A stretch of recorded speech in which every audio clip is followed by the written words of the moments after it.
Well, I see some folks rolling in. So as you guys slowly pile in through the Zoom window, welcome. I'm so glad you're here.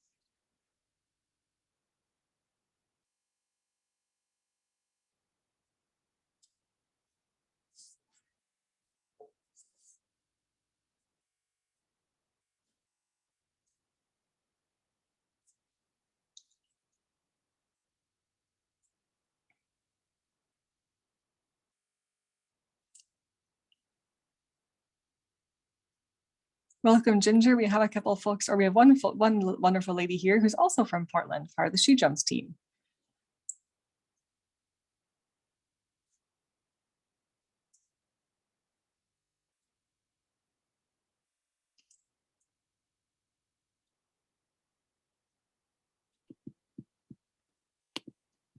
And there's lots more welcomes, so I won't be able to go through all of them, but thank you all for dropping into the chat where you are tuning in from this evening. Welcome, everybody.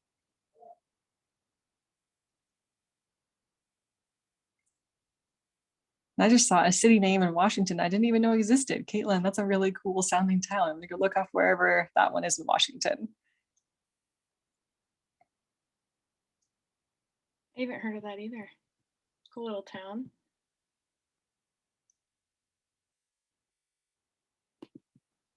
Oh, that's awesome, Caitlin. Must be beautiful over there. I just drove through Eastern Washington to get home after on my way back from Utah, where I was in an artist in residence in a national park, and it was very beautiful. But it was nighttime, and I was just like, you know, super dark and like afraid of deer, and it was kind of a stressful drive, but it was still really pretty.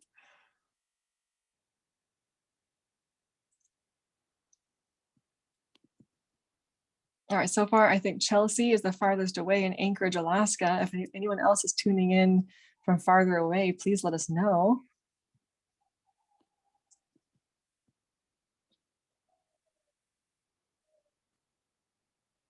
I'll just give it about 1 more minute and then we'll kick it off. That'll work.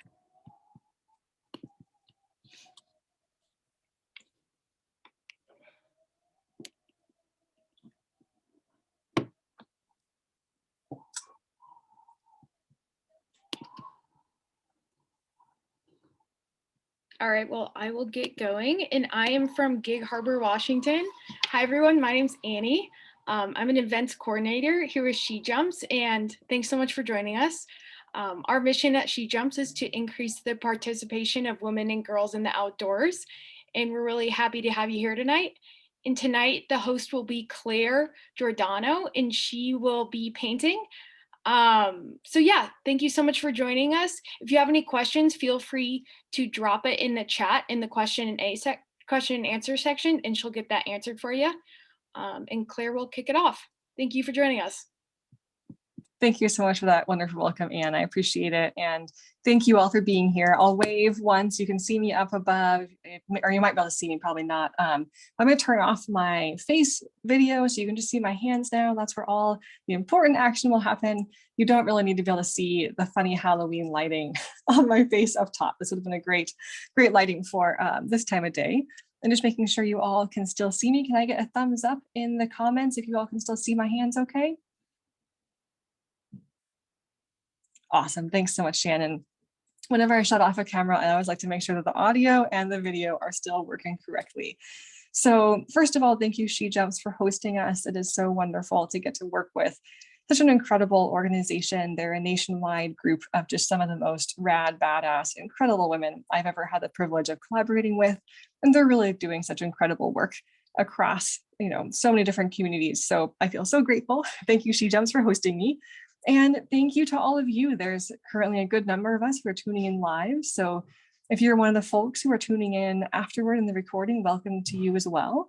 And I'm so excited to get to share with you all some of the techniques and tips and processes that I use when I'm painting outside, because one of the things I hear the most often is that painting outside is really intimidating and it's really hard. And it's my goal to kind of demystify that process a little bit and hopefully make it a bit more fun and a bit less scary the first couple times or the 100th time we go out to paint. So I'm ready to jump right in. So go ahead and grab a piece of scrap paper to start. It can be any kind of paper. We won't be working with the watercolors for a little bit, so we can put those aside and we'll do some kind of warm-up sketches to get started. And don't forget, so there's the Q&A function and the chat function. So on my screen, I have a separate screen going. I can see the chat and the Q&A. So I'm going to switch to Q&A view now. And if there's any questions you have throughout the lesson, please feel free just to drop them in the Q&A, and I can see all of them when they pop up. And if I miss it, one of the lovely SheJumps folks lets me know, or just put it in again and it kind of pops on the screen again. But don't worry about interrupting. I love being able to feel your questions and interact with all of you. So please use the question and answer function throughout our class together. So I'm going to move some of my beautiful, fun nature knickknacks away from my page here so I can clear some space.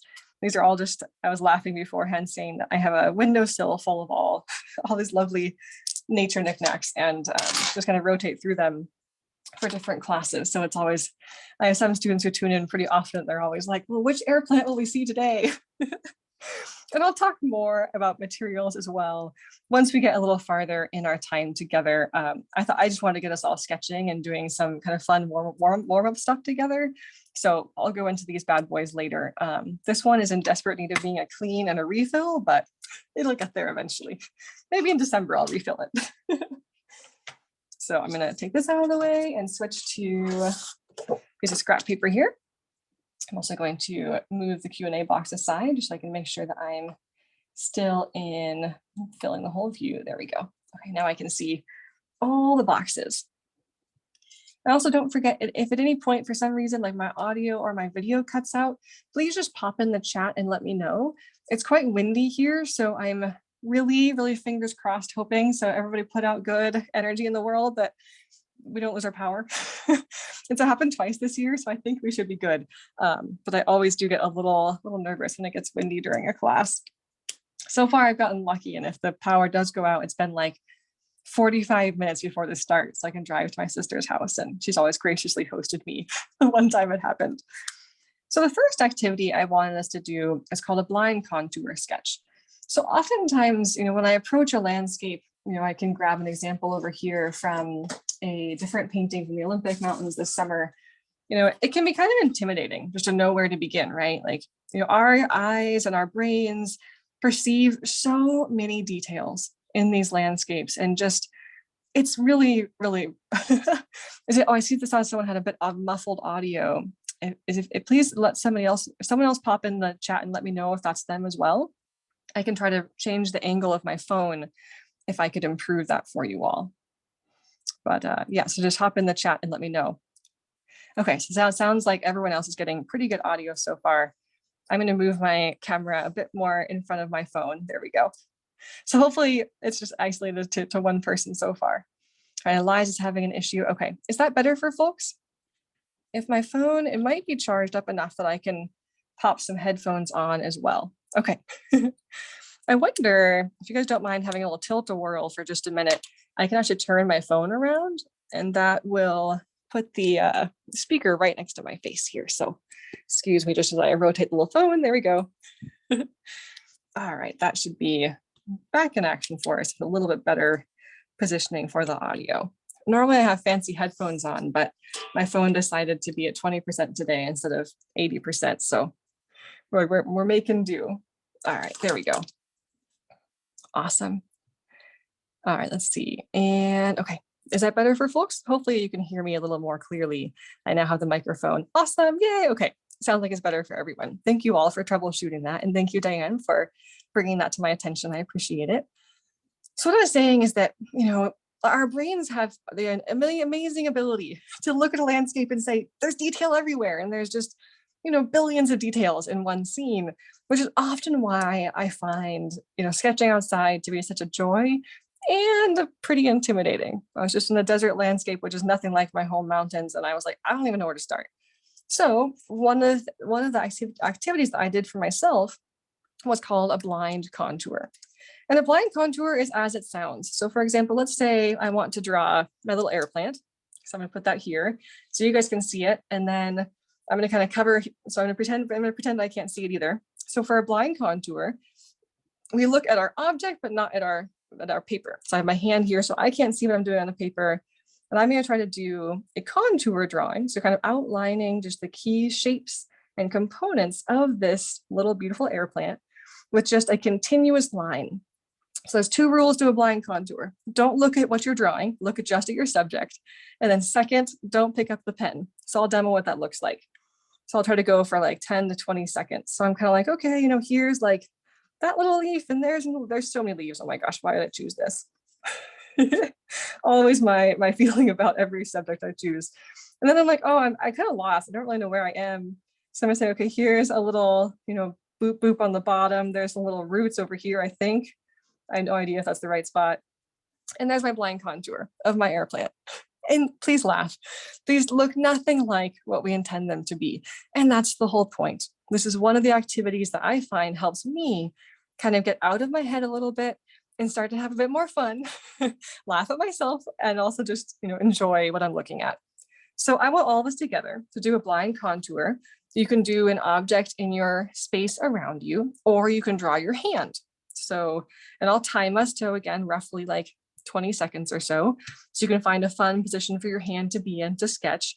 And again, no right or wrong answer here. Just enjoy it, have fun with it. And don't be afraid to draw it decently big. The temptation here is to draw like an itty bitty one. Then you end up with a bunch of lines that are like this. These are all just on top of each other, which isn't bad. Like the bird's nest approach is definitely, I find when I teach this to children, they get really sneaky, especially like 4th and 5th graders. And they're like, well, if I have to draw, I'm going to draw this the size of a quarter. And eventually they get more into it, but it's always entertaining to see the lengths that preteens will go to avoid an activity. So I encourage you to avoid the preteen temptation and enjoy drawing something a little bit larger. So we will all together now go ahead and do that blind contour. Once again, we're just making sure that we are looking at our subject and not at our paper. And we're doing a continuous line. So we can all go ahead and start together. And hands, oh, they're hard. I feel like if I ever mastered how to draw a hand, then maybe I could draw anything. But just, today's not my day. I'm like, I have some lines on the back of my hand. I don't know, where's my thumb? Is my thumb over here? Maybe, there's a thumbnail there. And we'll give 5, 4, 3, 2, 1, and put your pens or pencils down.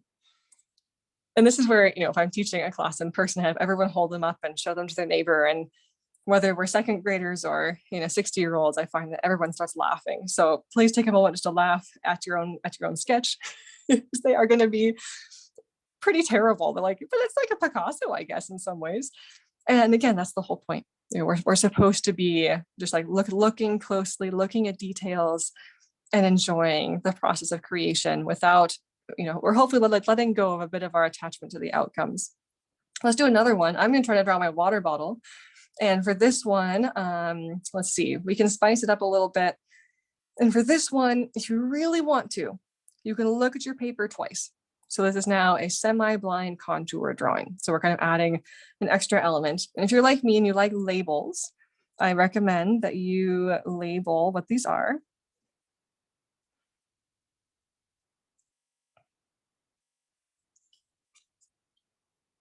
Okay. Yeah, awesome. Thanks, Dan. I will definitely try to slow down a tiny bit. It's possible that it might be something on your end with your internet if the audio is going in and out. So I have the mic about 2 inches from my mouth here, so I can't get any closer. Once my phone gets more charged up, I can certainly try to do put a different microphone on as well. So go ahead and label those as blind contour drawings. And Diane makes an excellent point. So I get very excited. And when I get excited, I speak too quickly. So if I get on a total tangent and I'm just going 10 million miles a minute, please just drop in the chat and say like, slow down a tad, and I will be more than happy to do so. So yeah, that's great. So we'll do one more semi-blind contour together. So again, you can look at your paper about 2 to 3 times. So that's there's a semi-blind now. So we'll go ahead and do about the same amount of time. I don't have a stopwatch on me, so I'm not timing exactly, but it's going to be 20 to 30 seconds. So this time I'm just going to kind of approach that water bottle, and I just looked down already. I cheated, so that counts as once. I only have 2 more times to look at this. Trying to get my water bottle shape kind of correct. I can look down. I'm not anywhere near the edge. There we go. Now I have one more look I can use later. This is also a chance to kind of enjoy trying to find what are the details that you find most compelling about your subject. So for me, the most fun details is not the shape, it's the cool little like markers of the different grade, how much water is in my water bottle. And I have a cool sticker over here that looks kind of like a dinosaur. So I can try to put that on. And I've now looked at the paper 3 times. So it looks a bit more like a water bottle. And hopefully all of you found that no matter what object you were drawing, when we are able to look at our paper even 2 to 3 times, that will make a pretty big difference in terms of at least getting things a little bit more aligned in terms of where they actually go. And this is an exercise that I will do, all the time. Like I love it. It's just, I find it very freeing, because I, even as a professional artist, will still find myself getting stressed out about the results of a painting, or even not even knowing where to start. And if that happens, I'll just turn my watercolor paper over and just start enjoying doing some sketches like this. So hopefully, I would love to hear in the chat how that went for folks. Was it yay, nay, fun, terrible? Go ahead and drop in the chat how that went for you. And you can use a pen or a pencil for this. I'm reading scary, fun, hard not to look. It was much more artistic than if we didn't look at our subject. We've done it a couple times before, and it's fun to try it again. I'm glad you enjoyed it, Eliza, and others. Yeah, better than I thought. And this is, that's the goal, just to get warmed up. So again, like I always try to remind myself, and even I forgot about it for a couple of years, was like, oh my gosh, I can actually come back to this technique. And it's fun too, is that you can use the same continuous line drawing. And it might be worth adding a note about that. This is a continuous line. And that's kind of a useful term that I try to keep in my mind, because there's sometimes if I'm sketching a mountain, and it can be kind of fun to try to sketch a whole mountain with a continuous line and just never lift that pencil. And if I want to go back and add something to that, then I actually have to kind of keep a record of like where my eye was going in that landscape. So it can be a really cool tool, whether you're doing a mountain or more close in subjects. So it works for things that are far away and for things that are close in as well. So I enjoy it. Thanks everybody for sharing your thoughts about that activity. So I'm going to grab a different piece of scrap paper. I'm just using the back of my watercolor paper sheets. So watercolor paper, even like this lovely cheap paper I'm using from Canson, will have a front and a back. The front side is generally more textured, and the back side's probably pretty hard to see. Probably can't see it at all on this camera, but the back side will be pretty smooth. It'll still have a bit of texture to it, but it'll have less than the front. So usually whenever I tear a bigger piece of paper off of a pad or a bigger piece of expensive watercolor paper down to size, I like to put a little pencil usually, or pen, but usually pencil, X on the back side of the paper. So that way I know which side to use. And especially for some of the not super expensive papers, the side that you use will make a really big difference. So I'm just, making the backs of mine fun sketches, then the fronts I'll save for our activities later. So again, I know it's the front, flip it over. I'm going to put a little mark so I don't forget. Anyway, and because I use this paper, so I will address that now, as it's a question I get asked a lot. Is kind of, what's a good paper to start with? And if you have the resources to invest in a good 100% cotton piece of paper, I highly recommend it. It can really make a big difference for many people just to have a nicer paper. But if you don't, this is some paper from, it's non-archival, so it will yellow over time and degrade. So you wouldn't ever want to sell these. But just for practice like this, it's those big Canson blue, they're called Canson Watercolor XL pads. And they're super cheap and affordable. And I buy the biggest size and tear it down to whatever size I want to practice on. And I teach a lot, so I use these. And they give me pretty good results, actually, compared to a really expensive paper. So I recommend trying them out. It's kind of where I gravitate toward. And then if you decide you like watercolor and want to get more into it, that's when investing in some actual paper usually makes a pretty tremendous difference. So for our next activity, I want us to do some thumbnail sketches. And thumbnail sketches are something like these little guys down here. So these are a little bit bigger. You can do big ones or smaller ones. And thumbnail sketches, the intention is just to kind of, be able to, there's a couple things it does. One, it gets us more warmed up and more kind of familiar with our landscape. The second thing it does is for me at least, it helps me kind of just dial in on different parts of my landscape. So if I'm feeling overwhelmed, I'll literally take my hands and I will put them on my landscape in front of me. So imagine this is the big vista. And then I will put those little hands out in front of me and I'll move them around and close one eye and look through the viewfinder I'll zoom out a tiny bit. So I'll look through that viewfinder, a finder of my hands until I find that view. And if I really like that view, if I, again, don't want to start painting right away, I'll make a thumbnail of it. Or that's kind of close, it's not exact, but you get the idea. So I'll kind of, look at my landscape, hold my hands up, move them around. And the fun thing, if you imagine that the camera lens is my eye, if I move my hands closer to my face, I see more of the landscape. If I move them farther away, I zoom in on part of the landscape. And I can kind of approximate that with you guys here. So it's a really powerful tool. I still use it all the time. And people who see you who are strangers will think you look very artistic and fancy as you're sitting here like closing one eye and moving your hands back and forth. It's pretty funny, especially if there's a bunch of tourists around. They may take photos of you, which I've just had to get more used to. At first I was like, oh, this is really weird. But most folks are pretty discreet about it, except for when like a big tour bus of 100 people unloads and you're like, well, we're going to have some company for the next hour and that's just going to be how it's going to be. So that's a little overview of thumbnail, and we'll get to do a few together here. So I'm tempted actually just to use a piece of one of my paintings. So in our chat box at the very top, there's a link to some reference images that we might use later in our lesson.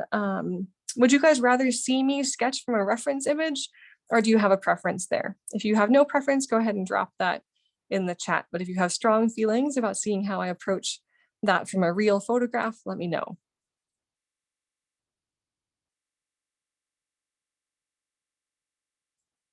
Okay, cool. I got one reply for no preference. Okay, I'm going to drop that link for the reference images right back in here one more time. And I'm seeing about 50-50, so that's enough that will inspire me to actually use a real photograph. So this is where if you have two screens going, I highly recommend opening up your second screen, whether it's a phone or an iPad or whatever it is, or you can even just take a quick peek over at the reference images. And I think I'm going to start by doing a little thumbnail of this beautiful scene that's from the Alps. So it's our second reference image and it's labeled as such. There we go. If you scroll up, you'll be able to find the link again in that box. So making sure everyone can still see my paper. And a little pro tip here, I am terrible at drawing boxes, like absolutely deplorable. I can't draw them to save my life. So I usually take my palette, and I have a mid-sized palette somewhere. And so, is it over here? No, it's not. So I'll take my palette and I will trace my palette to be able to get the size box that I want. So I can make boxes that size. And if I want a box the other dimension, I can trace this. And I use this same technique for so many different paintings of all different sizes to make my boxes, because I am notoriously terrible at drawing even remotely straight lines. But I can kind of fill in. I'm at least halfway decent at the fill in part, but everything else is just a no-go. So there we go. So there's a couple boxes for us to work. Okay, and let me try dropping that reference image link in one more time. There we go. And okay, there you go. Oh, you know why you couldn't see it? Because I was addressing it. Mine was set to send just to a couple folks. So looks like, thank you, SheJumps, Anne, for jumping in and getting us that link for everyone. So I'm working on that second reference image. And for this one, my thumbnails can be super simple. They can literally, I'm gonna zoom in a tiny bit. They can literally be just like, a few handfuls of lines that start to kind of capture something about what interests us with this landscape. And one of the biggest reasons I like to do thumbnails is that they are a way to start figuring out what composition do I want. So after I move my hands around and made my little viewfinder all artistic like, then my sketches help me dial in and decide, okay, maybe I like this composition. Like, is that interesting and pleasing? And do I have a nice arrangement of the different elements there? Is this painting or sketch going to tell the story I want to tell?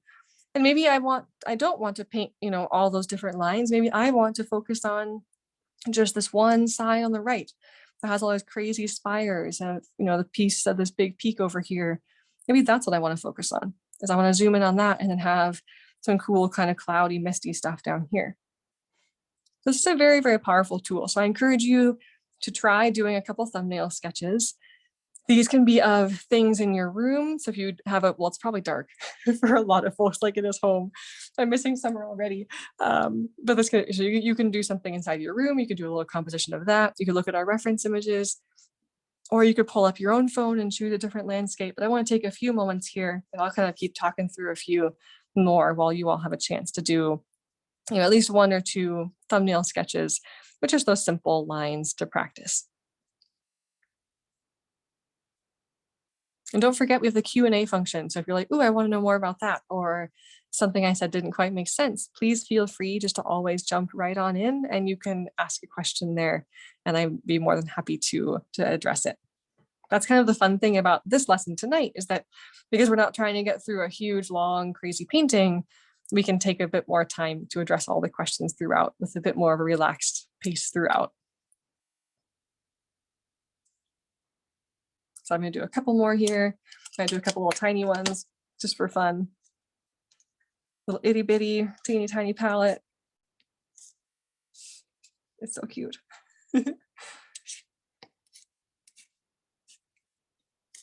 And I've tried carrying a ruler and I just didn't use it. I don't know why. I didn't like it. I think I was too used to just using my palettes to be sketching things out. So that was kind of fun. I tried it once and it just wasn't going to work. So maybe just for fun, I'm going to open up a different reference image. I'm going to try opening up, let's see, the first one. It says in the Alps image number 1.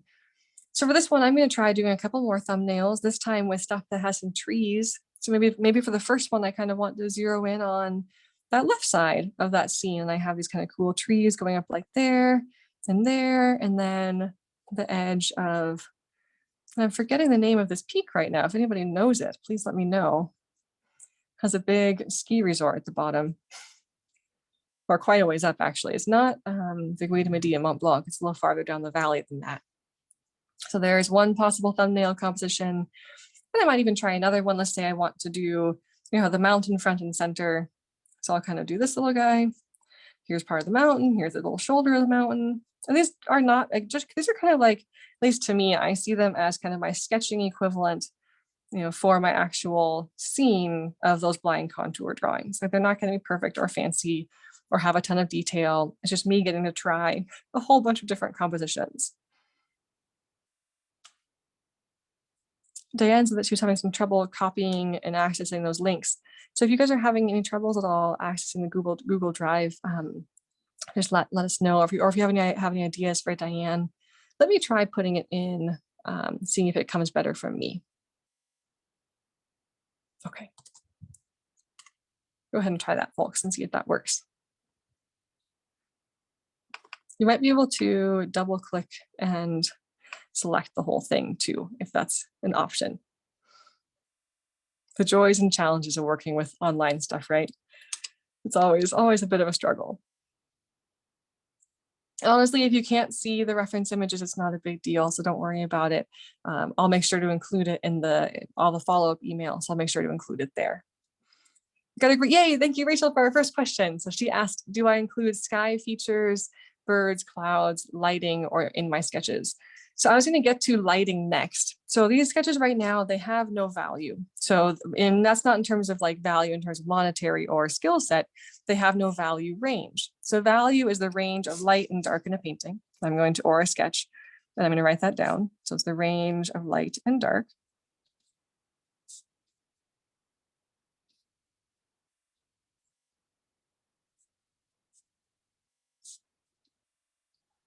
And I've learned the hard way that if I try to speak while writing, it's just not gonna, it's a no-go. I'll mess up the words inevitably. So Rachel, when I'm doing thumbnail sketches like this that are completely simplified, I just do the bare lines. I include as few details as possible. And in case you wanted to label them, these are called thumbnails. There we go. So yeah, at this stage, I probably wouldn't. But the next thing we're going to do together is we'll start to add some value. So we'll start to add some impressions of what are the lighter areas and what are the darker areas in our sketches. And once we do that, that's the place where I'll often start putting in, here's the hint of clouds, or here's a bird that I flew by that I want to include, that kind of thing. But yes, it's the simplest stage, especially if we're prepping for watercolor, because for me personally, very often the sky is going to be painted in kind of one fell swoop. So that's kind of, how I tend to approach it, is that if it's something that I'll have to paint in a couple different stages, I'm going to have more, more detail focused in my sketches. But if I'm going to paint it in one big gradient or something, I will often, kind of just leave it blank at this stage, especially because I'm often very interested in cutting out time. So if any of you have ever tried to paint outside before, I'm sure you've probably come up against the time constraints, whether it's weather or distance hiking back to the car, or it can be any number of things. Very often it's family and friends are hungry and tired and are ready not to wait for 3 more hours for me. So I will just set a timer, and out of respect for all of them. Although you guys, the best partners for hiking and painting are the ones who want to go scramble and climb big things. Because while they're scrambling and climbing the big things, we can hang out down below and have like 4 hours of painting time. It's glorious. And then no one feels bad about holding anyone else up, which I definitely struggle with myself sometimes. And thumbnails can also be paintings. So this is kind of a page of little thumbnail paintings. The one up top a little less so, but the ones down here, I didn't have any sketches beforehand, just kind of started painting and seeing what happened, and started with the skies. And I was sitting on top of a boat in the San Juan, so stuff took a long time to dry, which was really fun. So you can do these both with pen and pencil, or with actual just directly paint to paper, and that can be a really fun thing to try as well. Okay, so who's ready to try a sketch where we actually add a little bit of our value, our range of light and dark? Before I do that, how did the little plain sketches go for folks? And just for an example, I can do an example of one. Like if you didn't have access to the reference images, or if you didn't want to look at a natural scene, if I wanted to do a scene from my room, I could just do a composition of the corner of my studio, where I have, here's kind of, my desk down here, and here's a little wall. Well, I guess the corner of the desk and the wall should line up, but they don't. So we'll just put another, there's 2 corners now. And I have a fern in this corner of my studio. And here's my potted fern. So thumbnails can be indoor stuff too. Awesome. Shannon wrote that she did a sketch of the arch. That's super fun. That's one of our reference images in there. Cool.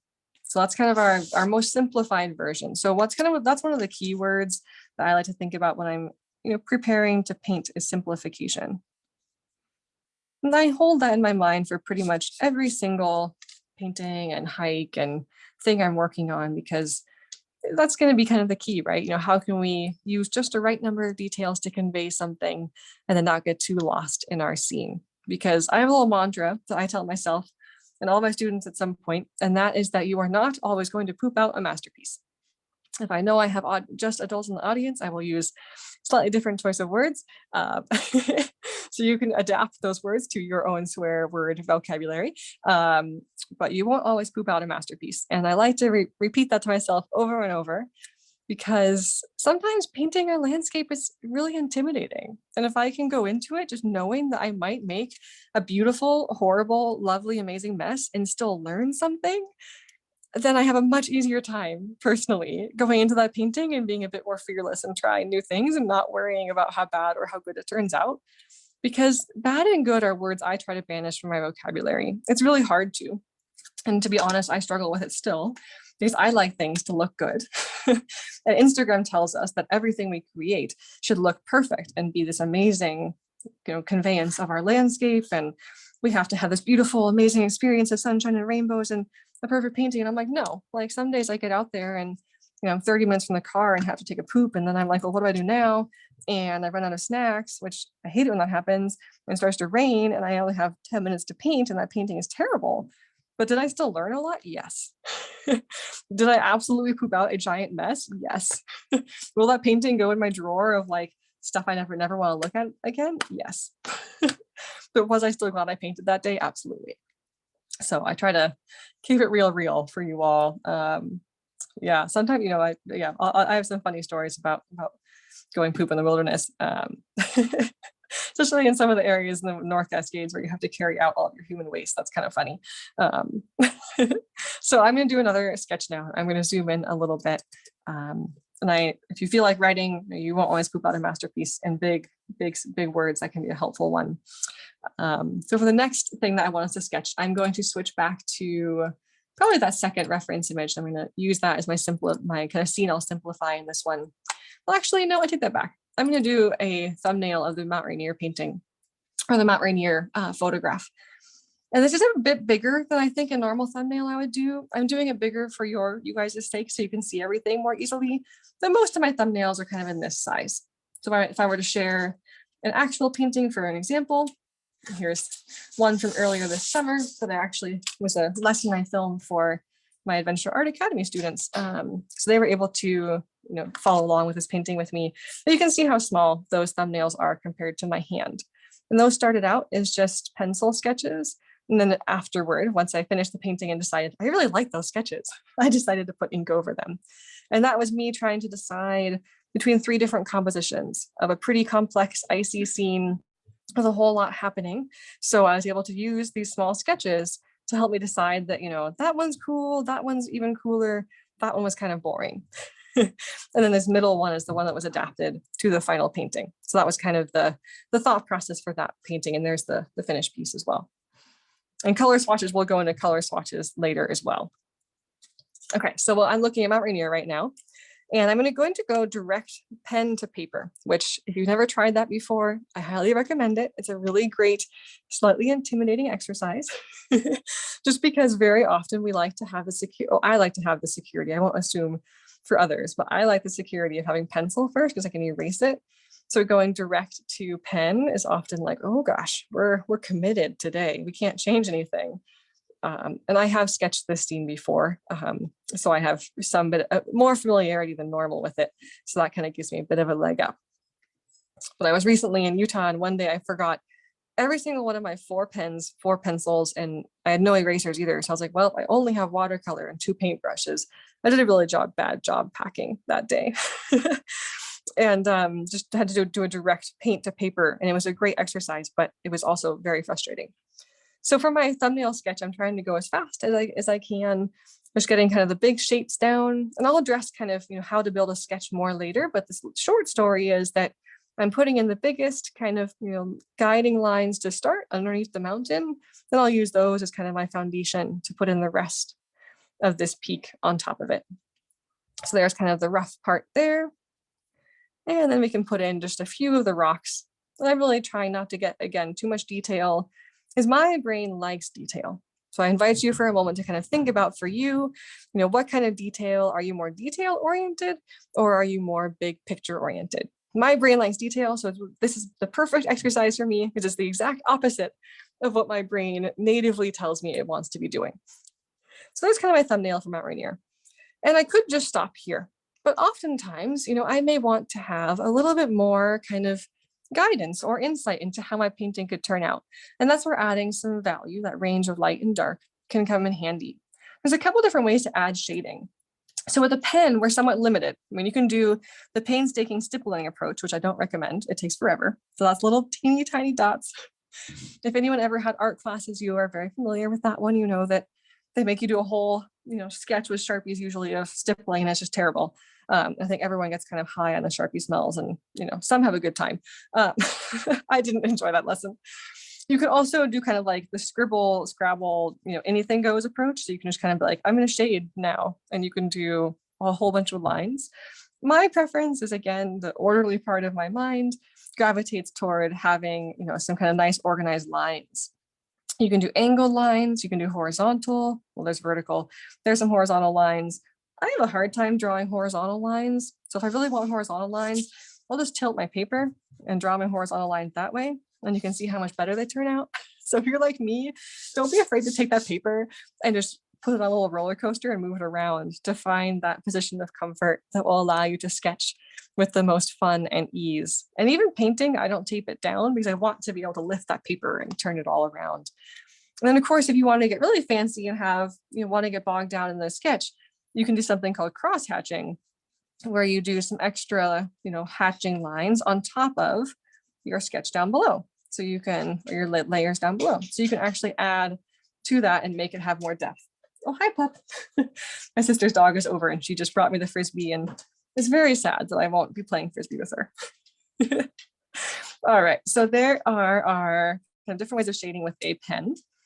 And I'm going over these just because they are such useful tools for when we're actually outside. The other one is, if oftentimes we might only have a pencil. If that's the case, you can do kind of the similar approach. But with the pencil, we can really get a much broader range of dark color all the way down to a much lighter color. So I encourage you to try this. So I'm trying to go from really dark pencil down to lighter pencil. I'm just kind of going from the left to the right, seeing how light I can get it. I'm using a pretty soft leaded pencil. If I was using a harder one, that might be a little bit harder to do. I wonder, like if a typical, let's say HB2, which is still a soft one. But you can see how those, I had to put my lines much more close together and then kind of backtrack a little bit. And if I press really hard, then like the lines get kind of embedded in the paper. So I kind of will go maybe, a little bit forward and a little bit back and then kind of go forward to get the gradient I want. Also totally possible with a mechanical pencil, because as that mechanical pencil tip kind of gets worn at an angle, it'll give you a broader surface to work from. So I almost always have a mechanical pencil with me, just because I got really tired of having to try to sharpen my pencils with my knife. It doesn't work very well.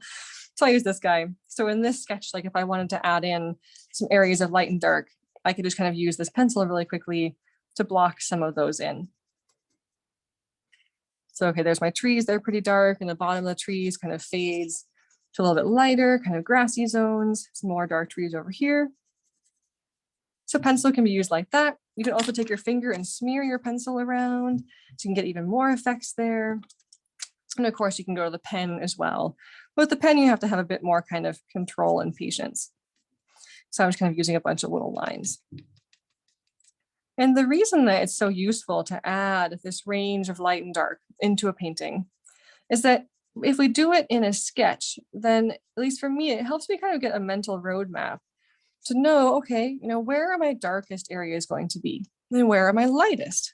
Because in watercolor, we don't have a back button. There's no Control Z. There's really there's white pigments, but they don't ever bring it back to a true white. So don't count on those to rescue you. We have to pretty much count on that if we want white, we better keep the white of that paper for better or worse. So that's why these sketches, for me, I find them to be a lot about kind of making that mental roadmap of how I'm going to actually tackle a painting. So that's kind of a way to simplify that process and make it easier for me. So I know, okay, where's it going to be darkest and where is it going to be lightest? How did that go for folks? I'd love to hear any questions or thoughts on kind of the sketching portion. We're going to move on to watercolor stuff next.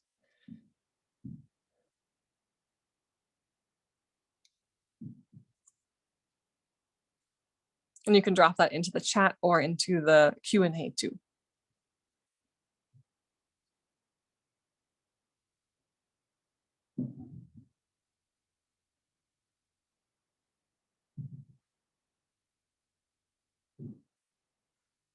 Thanks, Allie, for your note that you never tried crosshatch before and it was cool to try. Laura asked an awesome question. So if I do lines and shading first, do you paint over them? So thanks for asking, Laura. So very often my thumbnail sketches are actually separate. Again, this one was a bit bigger, so that might have been confusing. So usually it would end up being something like this page, right? Where we have either on a separate piece of paper or below the main painting, I have my simplified sketches with only just the bare lines, the darkest and lightest areas indicated. And then I have the whole painting up above. And in these paintings, very rarely do I have any of the shading added. It's usually just the outlines because the shading one just takes more time. So if my goal is to do this as quickly as possible, having the sketches down below shaves off a lot of the decision-making time. It makes it easier to decide what I want to sketch. And then up here, I'm ready just to put some lines down and go right into the painting itself. Sarah asked if there's fog in the area I'm drawing. Do I sketch that too? I certainly can. If I'm doing fog, like to be honest, I usually will just kind of know in my mind where I'm going to go, and I'll just leave it blank, or I'll put like fog in my little concept sketches. But you can certainly also, like if I really wanted to, I'm going to switch to a different pencil here. I certainly could. I could use a pencil, and you can pretend this goes all the way up nicely. But then I could use that pencil or pen even if I'm patient to indicate that foggy zone. So you can certainly capture that same feeling with your tools. This depends on what your goal is and how long you want to do thumbnails. If I only have time for thumbnails, which is sometimes all I have, then yeah, I absolutely would put, capture details like this for later. And oftentimes if I only have time for this, then I will add other notes about colors, and if I maybe a couple of color swatches, and then just bundle it all up and take off. That's kind of a nice way just to get to have that immediacy of the experience of being there and doing some sketches, but then just taking it back home with us to work on later. And Tina, yes, absolutely. I have tens of thousands of reference images on my home computer. Do I use them all? No, absolutely not. But do I have all of them? Yes, because I so many photos. Like all the photos in our reference image folder I've taken on different hikes and travels. So that's a really great thing. My favorite thing, obviously, is to paint outside, but I'm very biased. I love it so much. It's just such an amazing practice, and I can't wait in our next section very soon to dive into that. But yeah, if I have short time and I only have time for thumbnails and notes, absolutely. I'll take that photo, bring it home and work from it. So there's nothing wrong with that. Okay.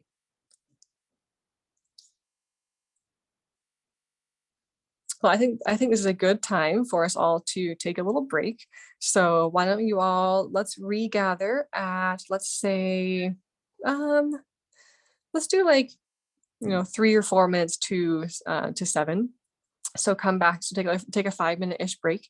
And if we're not all back by 7, we can take a few more minutes if we have to. Cool, and I'll answer a couple of questions, but if you need some, this will be question and Q&A time, and we'll have a bunch of Q&A time at the end as well. So go ahead and take a little break, and let's just make it easy. Let's just say we'll reconvene we'll dive into our painting section right at 7. So go ahead and take a 13-minute little thing if we need to. I got a great question from Milagro, who asked, how much time would you recommend to spend the first time painting outside? However much time you have. If you have 10 minutes, do 10 minutes. If you have an hour, spend an hour. And my preferred amount of time is to have 30 minutes to an hour and a half. That's the amount of time I usually want for an 8 by 10 to an 11 by 14 inch painting. For anything bigger than that, I'm going to need heading up to 3 hours. Somewhere in there. But for, just take however much time you have. And oftentimes if I'm pressed for time, I'll work much more small. Like on the boat, I think I worked on these off and on over the course of 45 minutes or so. And I knew I want to listen to people and talk to them. So I just worked much more small than I might in a different circumstance. All right, well, I'm going to go ahead and pop on mute for a second. Go ahead and drop any more questions in. I'm going to see if I can switch to my microphone.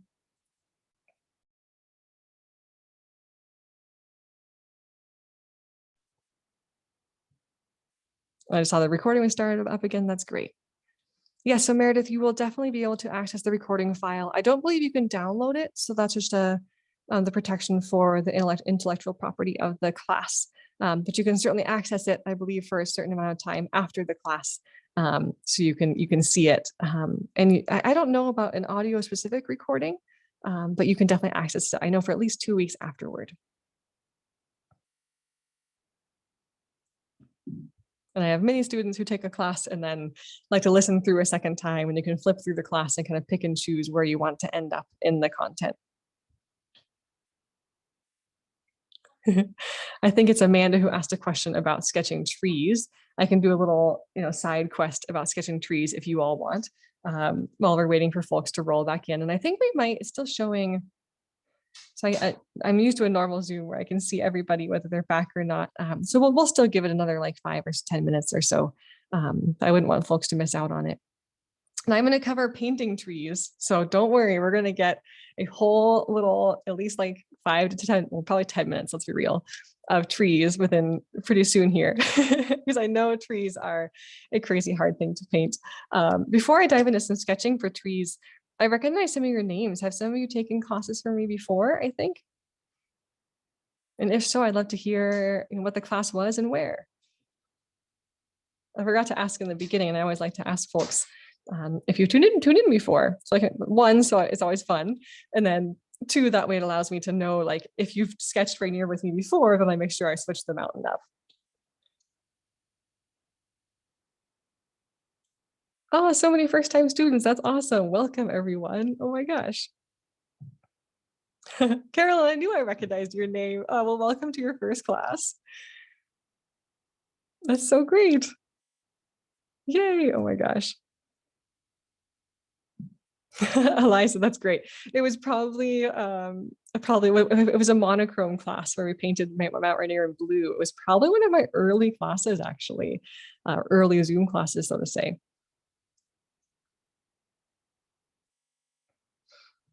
Eliza, have we done a colorful version of Rainier that didn't just have blue? So let me know if you've already done this one, and I will change to make sure you don't have a repeat. Genevieve, I'm so glad you're enjoying it. Awesome. Yay, Eliza. Okay, this will be a treat, hopefully, then, because we'll be doing this is kind of our final demo together. We'll be doing Rainier with color and quickly. So it'll be hopefully a fun new experience for you.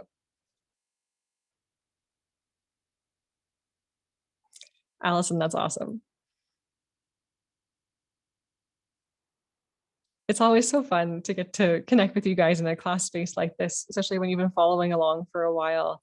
And I just so appreciate the time that you all are willing to spend with me. And I saw, and my note is kind of cutting off some folks' names, but Katie or Kathy or Catherine, we overlapped in Capitol Reef. That's awesome. Yeah, I was there for a month. I kept to myself pretty much.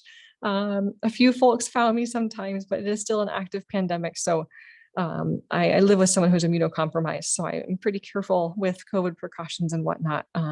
And a couple of folks would kind of randomly find me, get so excited. None of them knew me, of course, but they thought it was the coolest thing. So I'm sorry our paths didn't cross, but they are now. So something to be grateful for.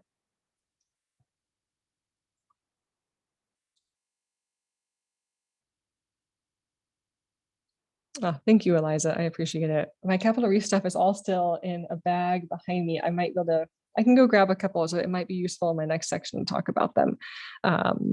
But I thought a lot about just so much of my students and all of you and that beginner's mindset and how difficult this stuff is, everybody. So if you're looking at this and feeling like, oh my gosh, I don't know where to start, you're not alone. I felt like that pretty much every single day for 2 weeks, if I'm fully honest. I was just so intimidated by the Capitol Reef landscape because it was so beautiful. And I just didn't know where to start. I'm used to mountains. Like I have a visual language of place for mountains, and I did not have that whatsoever in Capitol Reef. And it was very challenging and frustrating. And some days, if I really am honest, like really honest, I wake up and I'm like, I've made a terrible mistake. I shouldn't be a painter. I shouldn't be able to teach this. And then I make a painting and it would turn out okay. And I'd realize, okay, I actually can paint kind of. But and I share that not out of, not trying to not out of hubris, but just out of, I want you all to know, like I have those days too. And I had those days for 2.5 weeks straight, and that's okay. The main thing is that we keep coming back if we want to, and keep trying to share over and over and over again, because that's how we learn, or at least how I learn, and I think most folks as well. And I did have a lovely student who's been working with me for a while, and she's like, she's like, to me, it looks like you're pooping on a masterpiece every day. And I'm like, well, I appreciate that. But it didn't feel like that to begin, right? And I didn't share everything. I did not share every painting. And I'm filling the next few minutes until I can make sure everyone's back. But it was incredible. And, I learned so much, and there's a practice I do. So if you imagine this is the wall of my room or studio or house, wherever I am traveling, I will take every painting I've made that month, and I'll tape them up and tape them on the wall using a paint safe tape, obviously.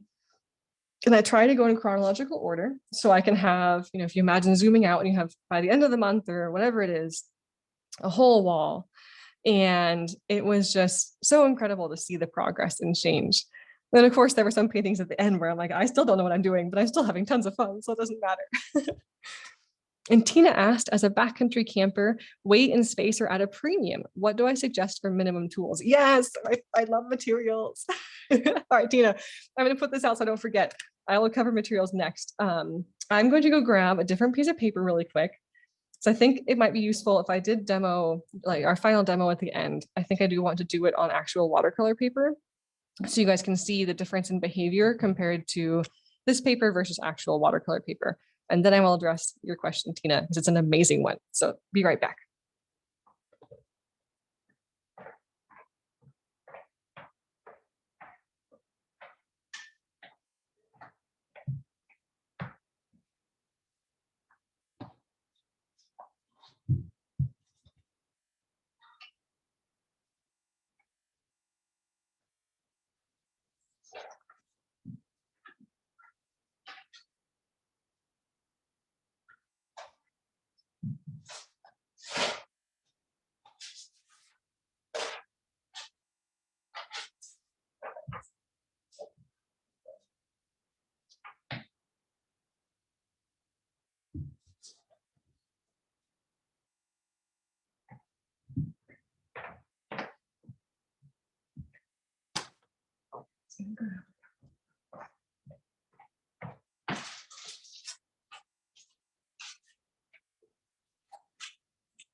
Alrighty, I'm back, and just let me know if for some reason you can't hear the audio. It should be working just fine.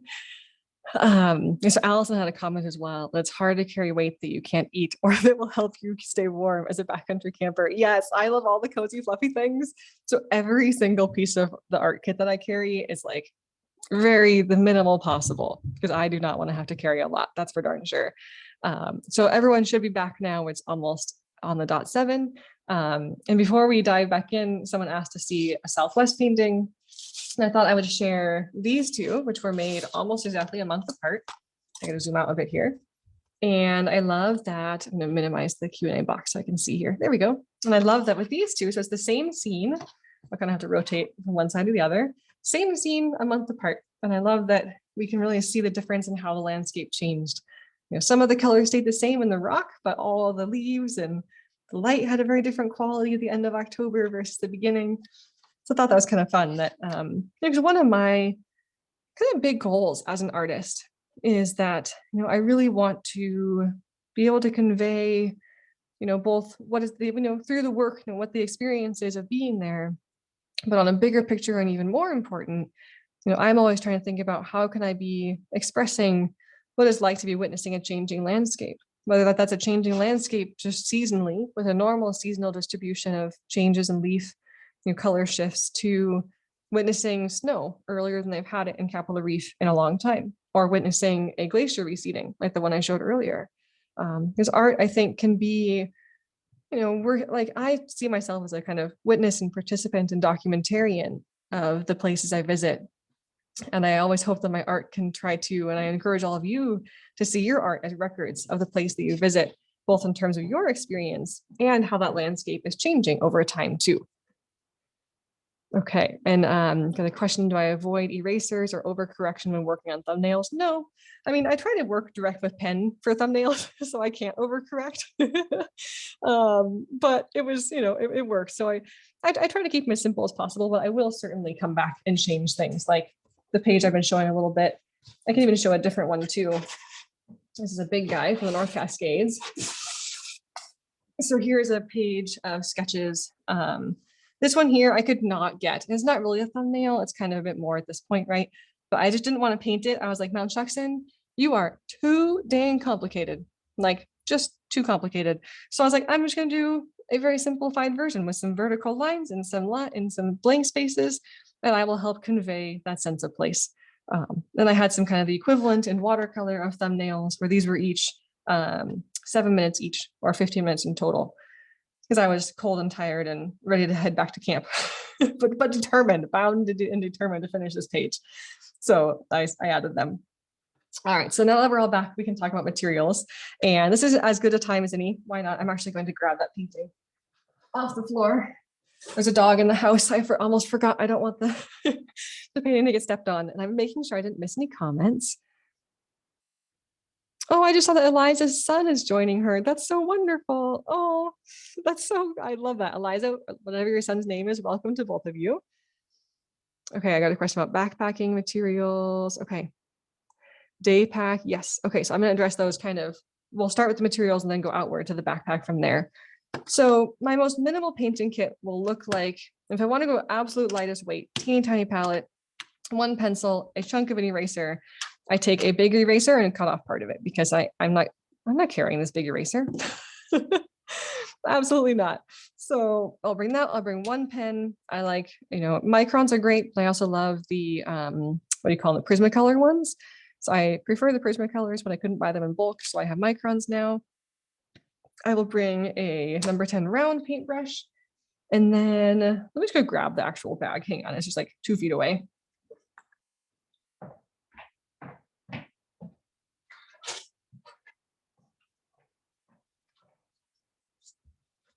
Then for water, I will use my very now rusty mint tin. So that's what I carry water in.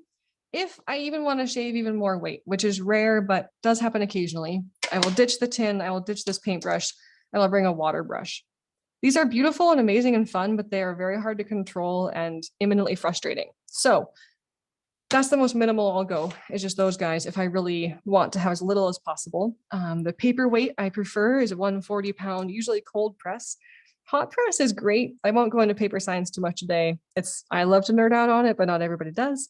The short version is that hot press is in general harder to control the effects of the watercolor compared to a cold press surface that's more rough and kind of textured, that's usually more forgiving for folks. So I recommend starting out with a good 100% cotton rag cold press paper. I've been buying mine from Blick because it's just, I can find the cheapest there, and I'll buy 5 big sheets, which is like, if they have a sale, it's like $35. So it's not that expensive. And they last me a long time. I tear them down to the size I want.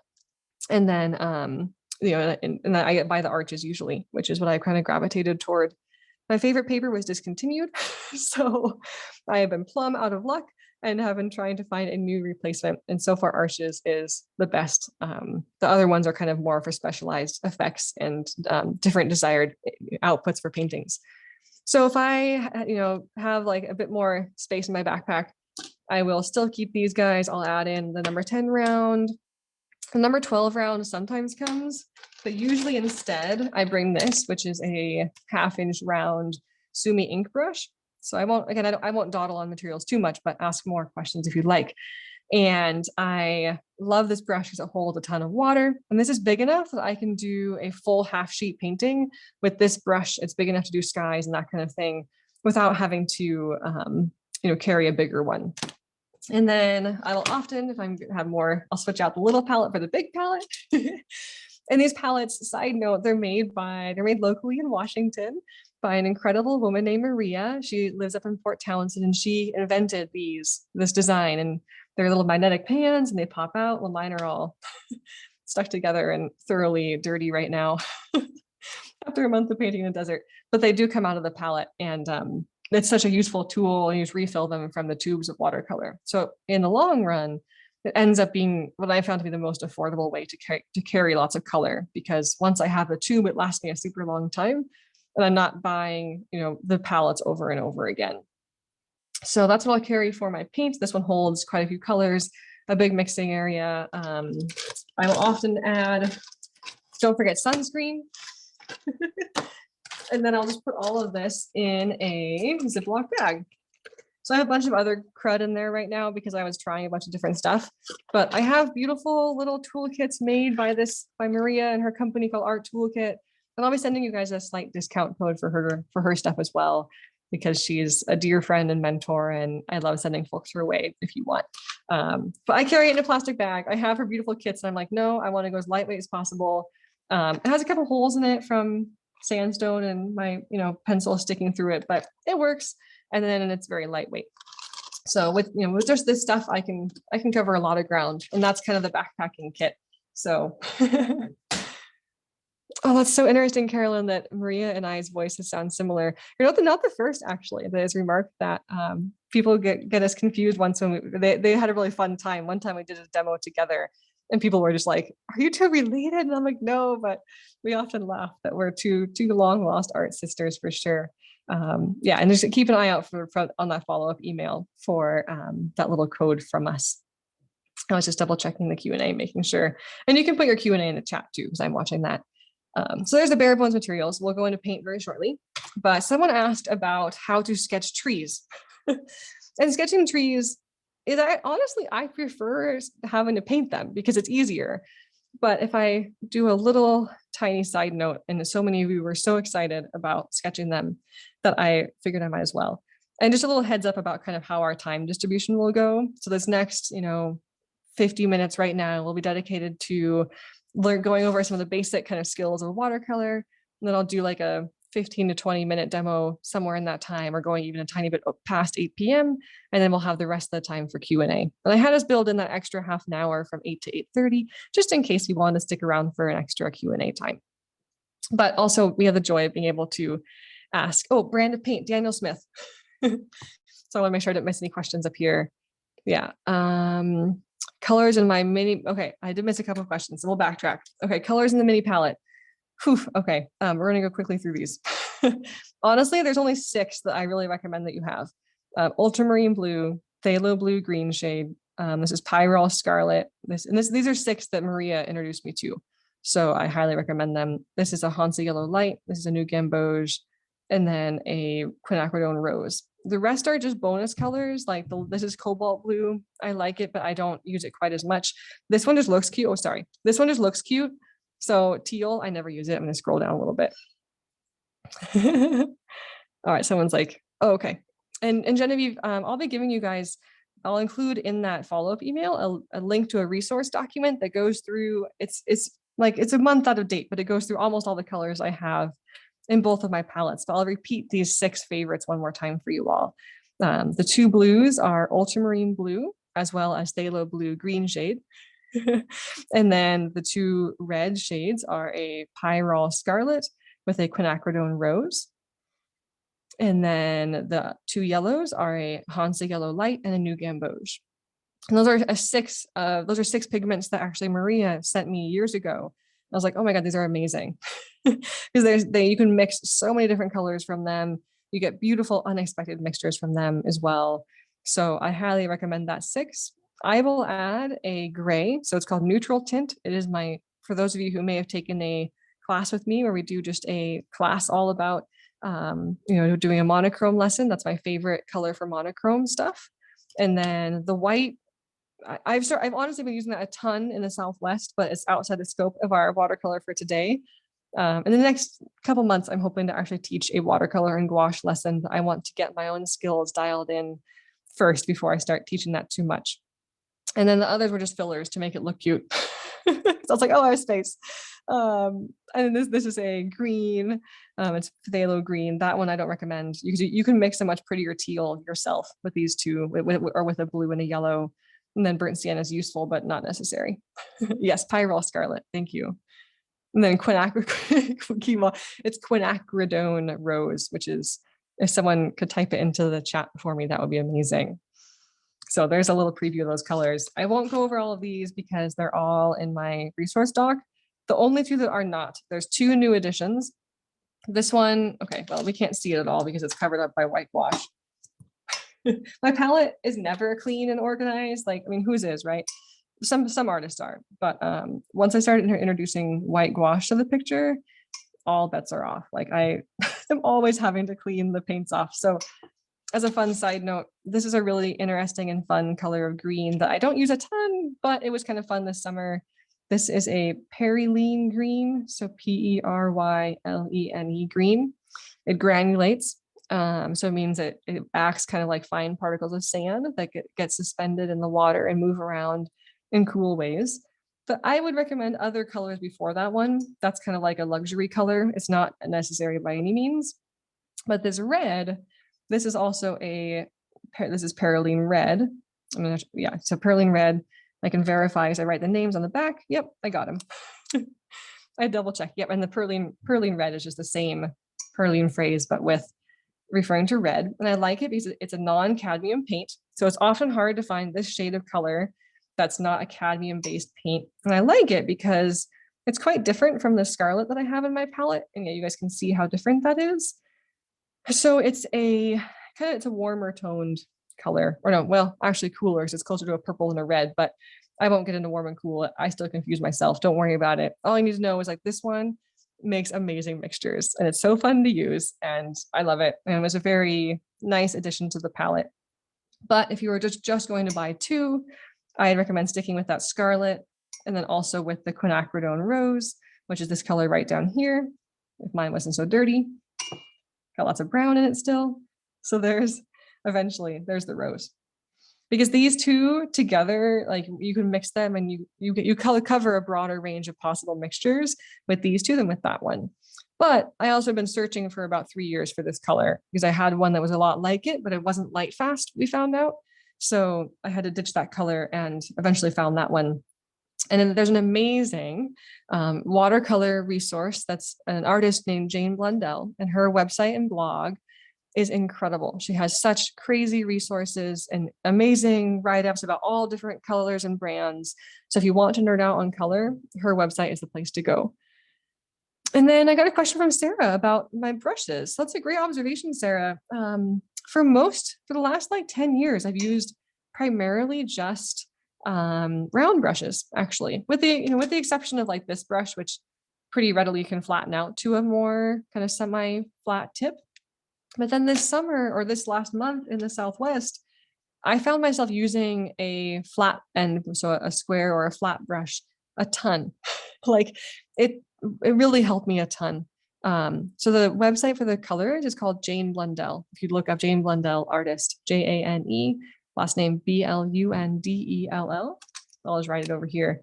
She is awesome and has so much information about all the colors. It was actually through her website that I found this color red. So I was super thrilled when I found that because like I said, I had been looking for a long time. And little did I know that I just needed to find the right part of her website for that. And before I forget, I got a question from someone about backpacks, and I can address this more at the end in our longer Q&A session. But basically, my favorite size to be able to fit all of my puffy layers and all of my, my art supplies don't take up much space, but they still kind of do, is a 30 to 35 liter pack. And I have one from Arc'teryx that's super minimal and simple. It's actually a climbing pack. It has no external pockets, but it has like a big internal one. And it just kind of, my papers and stuff slide in. And before, I know I'll get asked imminently, so I carry all of my paper in a Tyvek sleeve. So Tyvek is a really awesome, sturdy material that's like quite water resistant. It's not fully water resistant. You can still get some water vapors through it. But I carry my paintings in there with a piece of either cardboard or plasticized cardboard. So you can buy plastic cardboard if you get super nerdy about it. So liquid versus paletted paints. So liquid, if you imagine, this is a tube of paint. So not sunscreen. This is my tube of paint. And if I were to, I wanted to refill, I would just take that tube of paint, squeeze it in here, and then I can fill in that little well and let it dry.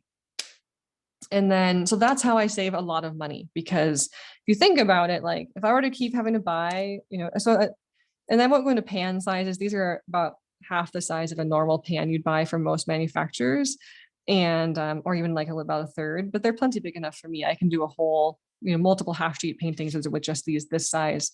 So it saves money because all I'm doing is buying one tube and refilling a whole bunch of times. And then the little containers, if I'm interpreting the question correctly, these are sold with the palette. So they're little rust-proof stainless steel tins that you put the colors into.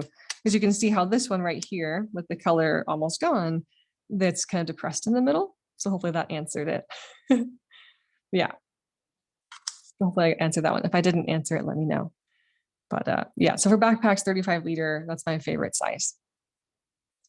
Yeah, you can buy these empty and you fill them. Yeah, so it's confusing because most of the time, and I have an array of palettes from like Winsor and Newton, and there's different brands. Actually, a great starter watercolor kit is the Winsor and Newton Cotman brand, Cotman. It's great if you don't want to invest in the artist quality grade paints. Either, all the artist quality grade paints are roughly similar. Daniel Smith, Schmincke, Holbein, Winsor and Newton. Although I don't recommend Holbein's because they use honey as a binder, and they don't dry well in your palette. So I highly recommend sticking with one doesn't use honey as a binder. because otherwise they won't dry. And if you do like white gouache, little side note, I like the Schminke, so I'm Daniel Smith, except for this one, because this one actually dries. The Winsor and Newton gouache did not dry my palette and molded. So that was a first. I've never had moldy paints until that one. So little side note about that. Yeah, okay, time to dive into some painting techniques, yay. So I'm going to grab my other size. In case you're curious, this is the mid-size palette, so you can see how they all compare. There you go, there's all three. And thank you, SheJumps, for writing that down. So these are all the different sizes. I used to use 2 of these, and these just were the 2 of these was the equivalent of 1 big one. Now I have 1 big one. But the little medium size is just perfect for doing little rectangles to practice different watercolor techniques in. So I'm gonna put some rectangles on my paper. This time, and don't forget, I haven't forgotten about trees. But you know, materials are a huge part of being able to feel confident about taking our art outside. So I'm really glad that there were so many questions about it, because it really is, you know, if the materials aren't right and if they're not convenient to use, I'm not going to use them. I had a photographer recently tell me, because I want to get a new camera, and he was like, you know, the camera that you need is the camera you're going to use. You know, so if you're going to get a big fancy camera that you never use, and it's too heavy and it stays in your backpack, that's stupid. And I feel the same about you know, my materials for painting. It's like, you know, if I have a huge big palette that's too heavy to carry, that's great for the studio, but I needed something that would allow me to be able to transport those materials more easily. So now I have a couple of different rectangles, and I want to go over just a handful of the basic techniques that I use, and I'll use the little palette. It'll show up a little better on our screen. Okay, so here we go. So I'm going to start over here on the left. And the first technique is going to be how I approach making beautiful kind of atmospheric landscapes. So I'm going to start out by wetting the whole kind of rectangle, and I might still be, am I still on the back of the paper? Yes, so hang on. So I'm still on the back. This will actually be a good demo so you guys can see. We can get a comparison of front to back behavior for the paper. So this is on a non-cotton, this is so tree fiber paper, non-archival, and you can see how the paper, the water isn't really soaking in very well. And then if I try to apply paint to this, I'm gonna use a phthalo blue. It's gonna blend down, but it's just not settling very well. So what I mean by that is like, it's kind of running, but there's really no texture in the paper to hold it down. So this one will just kind of keep running and running and running, and I won't have as much control over it basically. And this kind of paper also tends to get like really hard kind of lines in it. So this is a soft kind of line or edge, and that's a hard edge. So I'm going to switch to my other piece of paper and use the proper side. So now I'm on the more textured side of that paper, and hopefully we'll get to see the difference in how that will behave in just a moment. Okay, here we go. So I make a couple of rectangles again. And the fun, so I had one of the most fun moments of my entire like sketching life ever. I was doing a demo with Maria, and she was like, oh my gosh, I've never done that. She'd never traced her palettes, and we just started laughing because it was just the coolest moment. We were just to think that, you know, the inventor hadn't tried it, and we just were cracking up. So now she does it too, and we love it. All right, so I'm going to try that again. This is to make kind of atmospheric rainy effects. And I'm going to just kind of get this whole rectangle wet. And you can see already, hopefully, that this is actually soaking into the paper. So I wasn't getting any soaking in before, but I am now. So now I can kind of try to, I'm going for a pretty even sheen across that entire part of that rectangle. So kind of trying to get the even amount of shiny everywhere. You can see if I get the light on it just right, it's pretty even. I want it even because if I don't have it even, then if I have a big puddle of water over here, I can even put one on just for fun. You'll see what will happen. So I'm even on the left side and puddly on the right. So we can see that where it was more puddly, where there's a lot more water, I'm getting a much more aggressive movement of that paint. And then over here, I'm getting a more even movement of the paint. So the question from Genevieve, no problem, Genevieve. The reason it's soaking in better on this paper is that I'm actually using the correct side of the paper. So before I was on the back side and not the front. Yeah, it's revolutionary once I figured that out too. And if there's any ambient noise, please just let me know. I think the microphone can cut it out, but there's some movement in the house around me. So if there's any ambient noise, please let me know and I can text folks. Yeah, and then square versus round brush. I'm using a round brush for now, and I will be using a round brush for all of our demoing tonight, just for ease and simplicity. But the square brush was great in the Southwest for making desert textures.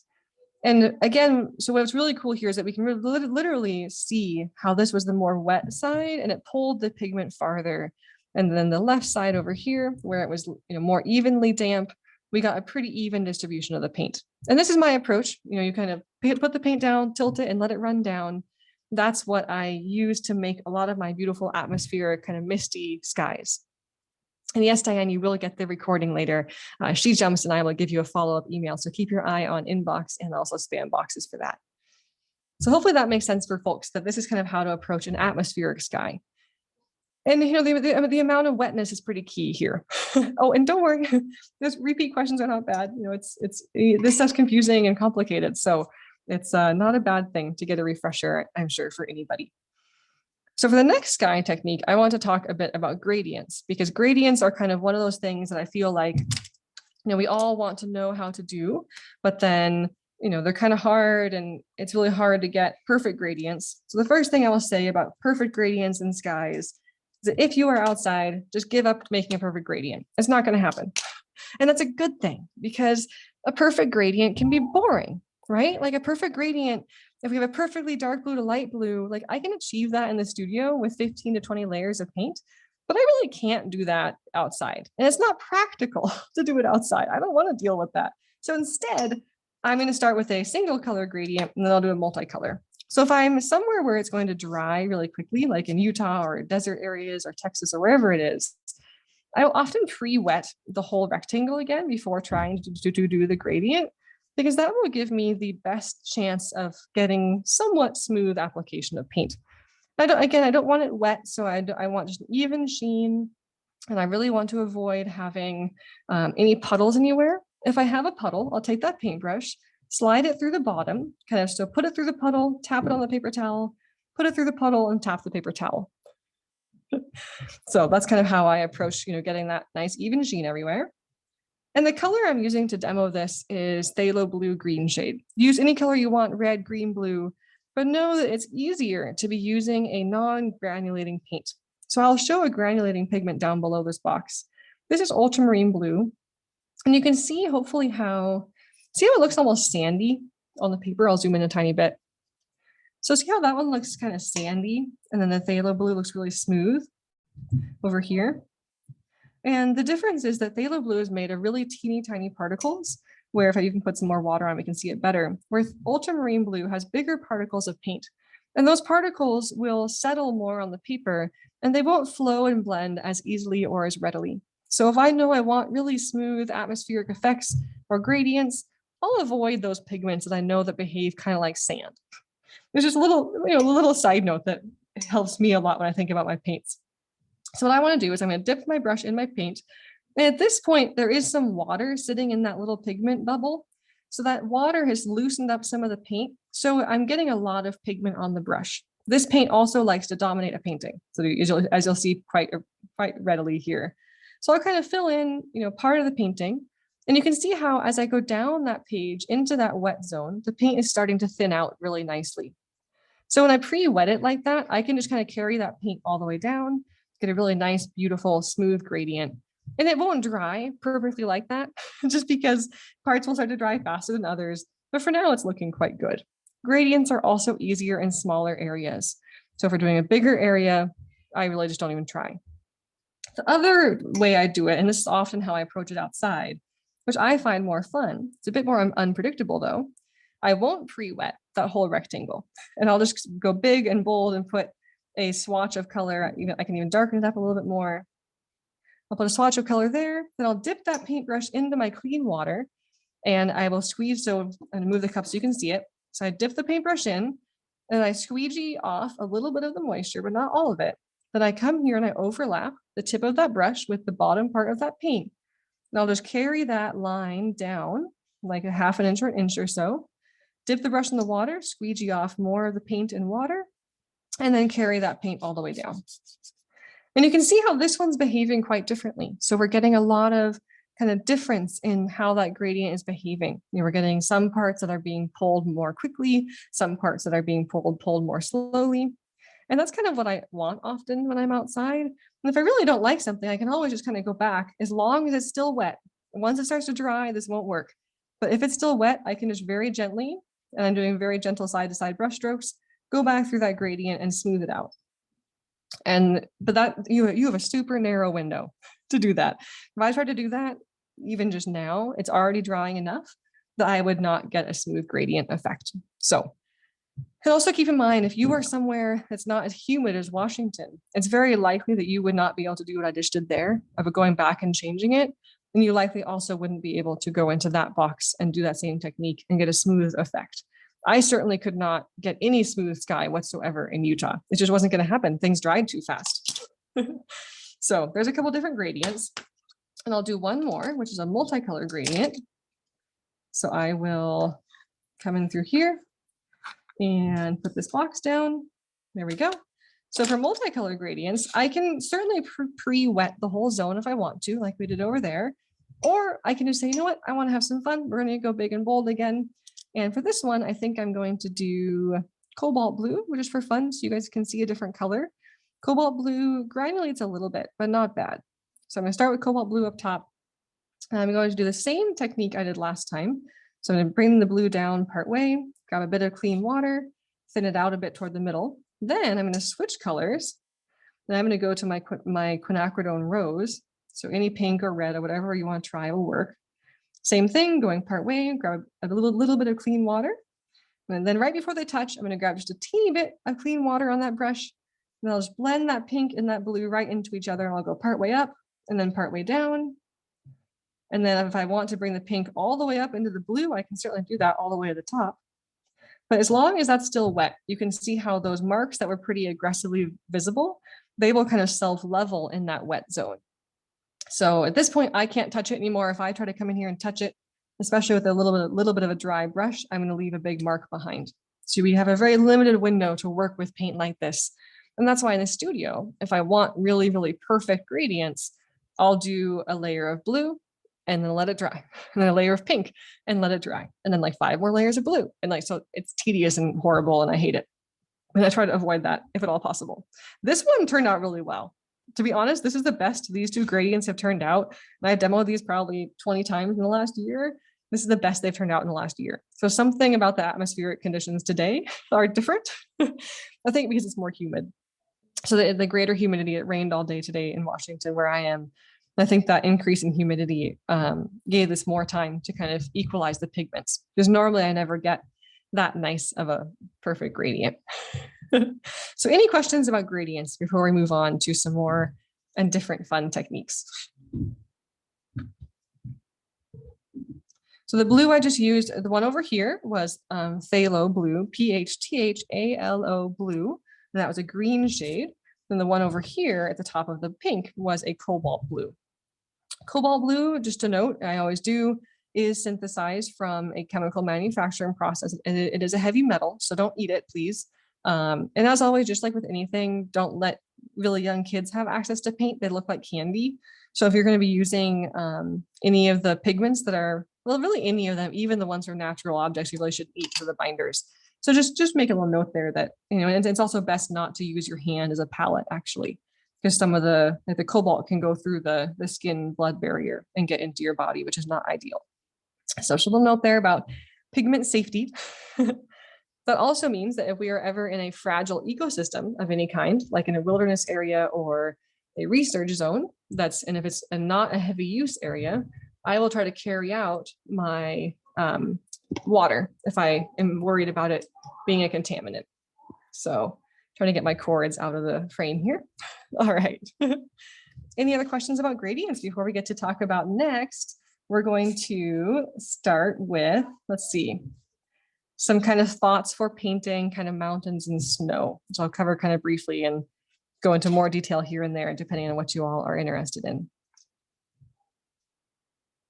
I'm going to clear off some more space here on the table. There we go. Okay. And right now I'm looking at the chat. I don't see anything in the Q&A, so feel free to use, oh, there's one in the Q&A. Okay. Yeah, so I got a question from, I think it's Laura, who said that she got a bit of a saturated paper and was trying to follow along. That happens, yeah. So every paper will behave differently. Some papers will absorb a ton of moisture and some will just not absorb a lot of water at all.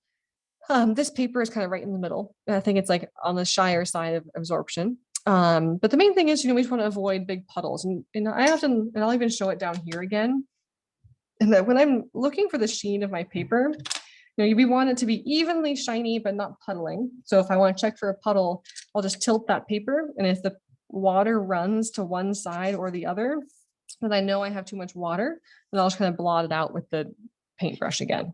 Okay, so here's a box, and I'll put another one over here. And we can use both of these as needed. Okay, there we go. Great question. Thanks for asking.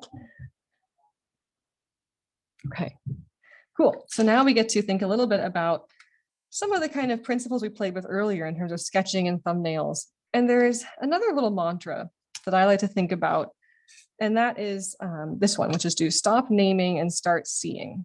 And then I'm going to write it down because I think it's so important that I want to have it written down.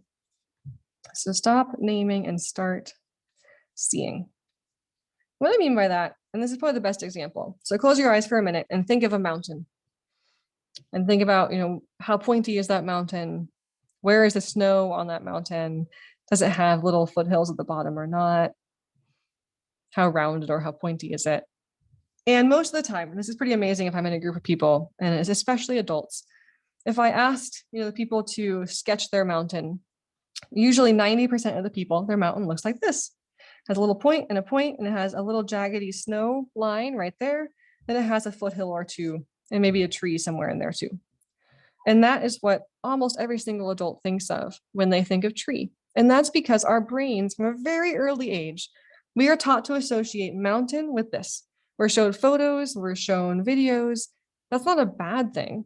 But what that means is that when we go to sketch or paint an actual mountain, like Mount Rainier, which looks nothing like this anymore, maybe at one point it did before erosion and glaciers happened, our brain will try over and over. We'll try to be matching what we're seeing to this name. So I kind of see it as my job as an art teacher and as a painter to try to get rid of names altogether. Like I want to be seeing shapes and contour and pattern rather than mountain. So that's something I want you all to kind of think about a little bit, because let's be real, Mount Rainier's shape, when we actually draw it out, is kind of like that. It looks kind of like a boob in a mammogram machine, right? Like it's not a perfect peak. And so, and that's, we would only see and be able to sketch that shape correctly if we first let go of our preconceived notions of what a mountain has to look like. And ironically, children are way better at this than adults. As adults, our brains have had many, many more years to absorb all those lovely, beautiful names. So we have a much harder time letting go of those names and seeing and observing things as they actually are. Kids, they don't care. I mean, you see kids, they'll paint Mount Rainier pink and purple and neon, and you ask them, well, why did you use those colors? And they're like, well, because Mount Rainier is pink today. And they'll say it with the utmost and the most joyous sincerity ever. And I adore. I don't work with kids very often, but the few times I do, I'm always like, oh man, like that's the attitude we need to have. Like, by golly, if I want to make Mount Rainier neon pink today, I'm going to make it neon pink, and everyone's opinions be darned. So I try to hold on to that whenever I can. So we're thinking about a mountain, and if we kind of go back to our Mount Rainier, which is the shape we've been working with a little bit today. So here's kind of our rough, silhouette-ish of Mount Rainier, our mildly squished boob shape of Mount Rainier. So if that's our shape, then one of the coolest things about watercolor and working with pigments in general is that, like I mentioned earlier, we can't get the white of the paper back, but that can actually work to our advantage, because if we want to paint snow, we can actually paint everything but the snow. So we can leave the snow is the white of the paper, and then the rock is color, but we don't have to actually paint on white. So it kind of saves some time, which is really nice. So if I were to approach painting, this scene right here, very simplified, one of my favorite combinations of color for skies is a cobalt blue with a little bit of phthalo blue, because those two together, the cobalt blue tempers the phthalo blue a bit. So phthalo blue I just thought of this analogy about a month ago, and I think it's just perfect, or metaphor, whatever the right term is. So before I share that, I'll kind of just fill in. I'll finish this little segment first. So I'm just kind of filling in, and I'm bringing this pigment right up to the edge of Mount Rainier, because you can see now how by defining the sky, by painting around the mountain, so I'm painting the negative space of the mountain. So the mountain's positive space, the sky is negative space. And by painting that negative space first, I've done a lot of the hard work already. I've defined that shape, and I have given it a bunch of beautiful color. And then by that contrast of the blue to the white, that's what will define the kind of snowy nature of our peak. And then the story I was going to say about that color is that, if you kind of think of all the blues in our palette, right? You have like a cobalt blue that's kind of a weaker color, and weak not in terms of physical limitations, it just doesn't carry as far in your paper. So that's the term we use to describe that. So if you're at a party, cobalt blue is kind of the one hiding out in the booth in the corner, just like watching everybody enjoying the show. Ultramarine blue is kind of like, hanging out at the bar, like spinning on the bar stools. Phthalo blue is the one, who's it's 2 a.m. and they're dancing on the top of the bar. That color is the life of the party. So you have to use that color in moderation, because the color will not moderate for you. So that's how I like to think of my blues. They all have distinct personalities. So I oftentimes entertain myself when I'm hiking, kind of thinking of stories for my paints. You can tell I spent probably way too many hours hiking on the trail, trying to keep my mind occupied. So there's a way to think about the positive versus negative space as well. Like, Allie, I'm glad you're enjoying it, as well as using the blue or the negative space to define that shape and that snow. So then the next thing we get to think about, I'm going to skip to kind of like thinking about rock a little bit, and then we'll do trees, because I know everybody had all the tree questions. So we'll do that next. So the next thing I want to talk about was painting some rock. And I will draw another rough Mount Rainier-ish. Well, I'm going to just do like a generic mountain range here. So I don't want to do just Mount Rainier for this one. So for this little segment, I am going to kind of, so if you imagine we had, okay, maybe we can actually do it. I can show it. So for this one, so sometimes we're painting in a hurry. I'm trying to think of the best way to describe this. So let's say, I was in a big hurry, and I'm going to use a couple different, I'll use my ultramarine blue this time so we can see, hope I had a bit of phthalo blue on there again as well. So there's my ultramarine blue. I'm going to bring that ultramarine blue right up to the border of these mountain silhouettes, right up to that line. And time limitations, as we talked about, are one of the hardest things about painting outside.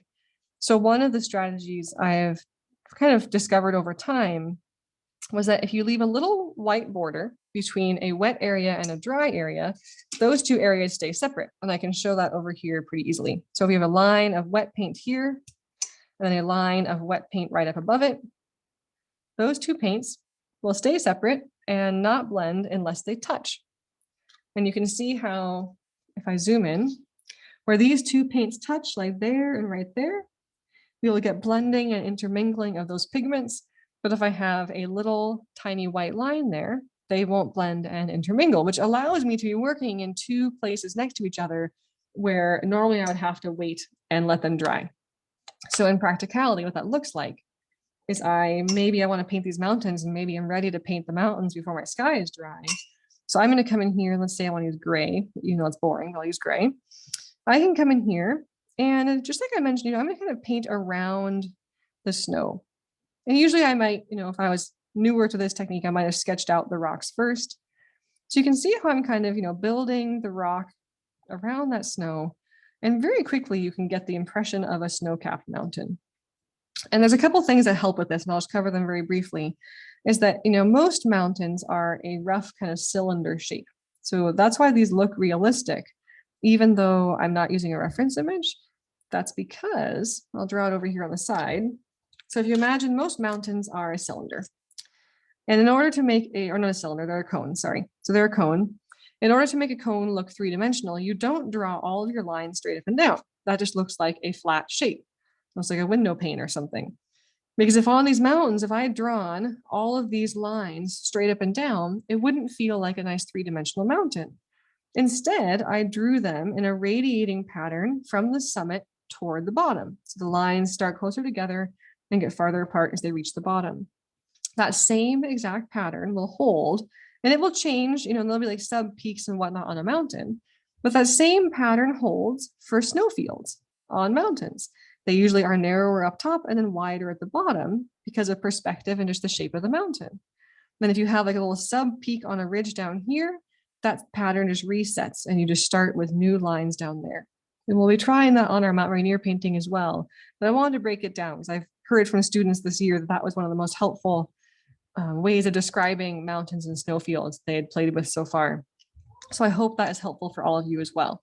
And once I have that kind of framework in mind, I can then look back at my sketch and say, something doesn't feel quite right about this one. And that's probably these matching kind of little curved places right here and right there. So if I want to make it look a little better, I can just kind of cut away at those two spots a little bit. And now it feels even more organic. So hopefully that's helpful for folks. I certainly, once I finally figured out how to describe it, I was like, why didn't I think of this 10 years ago? And the cool thing is that while I was doing that, you know, my sky is still wet. This paint down here is wet. And where they touched over here, I got a little tiny bit of a bleeding, like a little tiny tree of gray color that infringed on my sky. But with that tiny white border, which just looks natural in many paintings, it doesn't, no one's going to call it out and say, you have a white border, why? Unless they're an artist or someone who's curious. It just looks organic and natural, but it saved me a lot of time. I skipped drying time basically in that part of the painting, which can be a really fun and powerful way of approaching that. Any questions about these things before I move on to trees? Because trees are one of my favorites and I know you all are excited about them.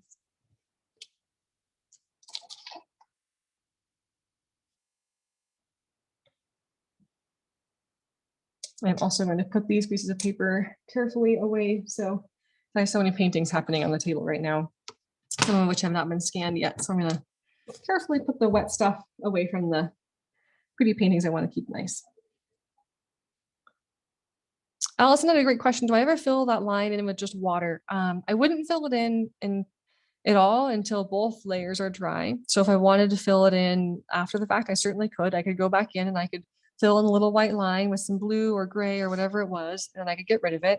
If I did just water when it was wet, it would blend those two layers. So the water would act as a bridge for the colors. Because right now that white line is kind of like an invisible force field. And if we put the water on it, we cancel that force field out. You can tell I've been reading too much sci-fi lately. Okay, time to go to a new piece of paper. So I'm going to switch to the actual side. So this side is the painting side. So it's tree time, yay. I love trees. And I'm hopeful that, so before I proceed, Allison was asking if that's how I got the misty look I sometimes have in mountains. No, so that misty look, I'll demo this super fast. This is actually, I'm so glad you asked. So that misty look, like if I had a sky, the sky would dry. But then for that misty look, let's say I'm gonna use two interesting colors here that you all may not think of to do for a really beautiful shadow color, but it is. I'm going to mix my phthalo green, to the blue shade, I believe, but just phthalo green with my rose. And I know it seems like a weird combo, but it makes the coolest colors. It's so beautiful. I love it. So you can kind of choose the concentration of each.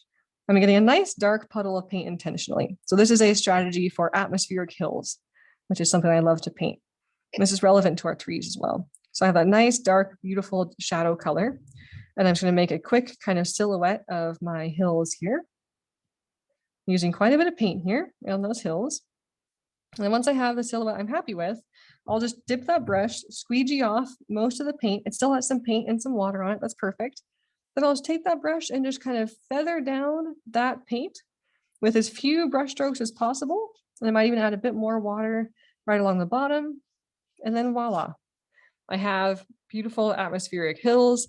But the main thing is that once you do it, you can't go back and touch it. Because if I try to come back and touch this right now, there was pretty little amounts of water involved. So I would start making blooms into that patterning if I introduced any new water, which I'll certainly do. I love blooms. So I'll very often, a watercolor bloom is where we introduce into an area of drier pigment or paper. We introduce either water or more paint. And then through capillary action, that water or paint is pulled outward into our paper and it makes really beautiful patterns.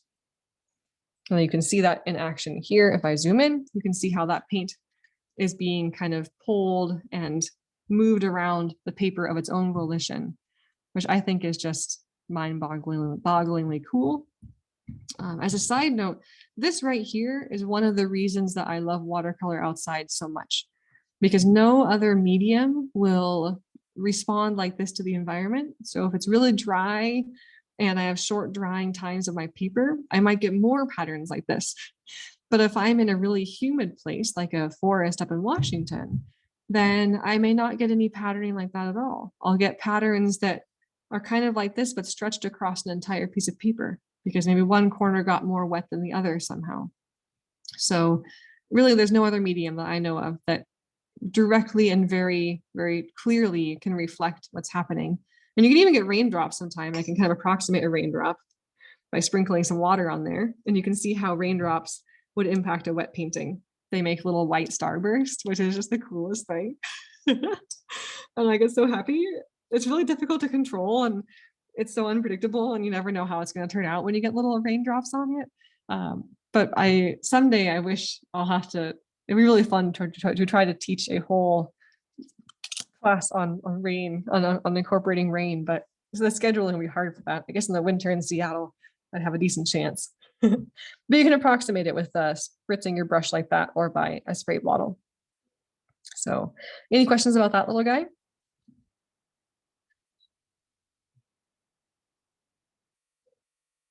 It was so fun because back in February, or back in January actually of this year, I was filming kind of this series of classes so I started this group of classes called the Adventure Art Academy, where I film the entire process of a painting for anyone who wants to take the classes outside. So you get to see how I respond to the environment and how I work in real time on a painting.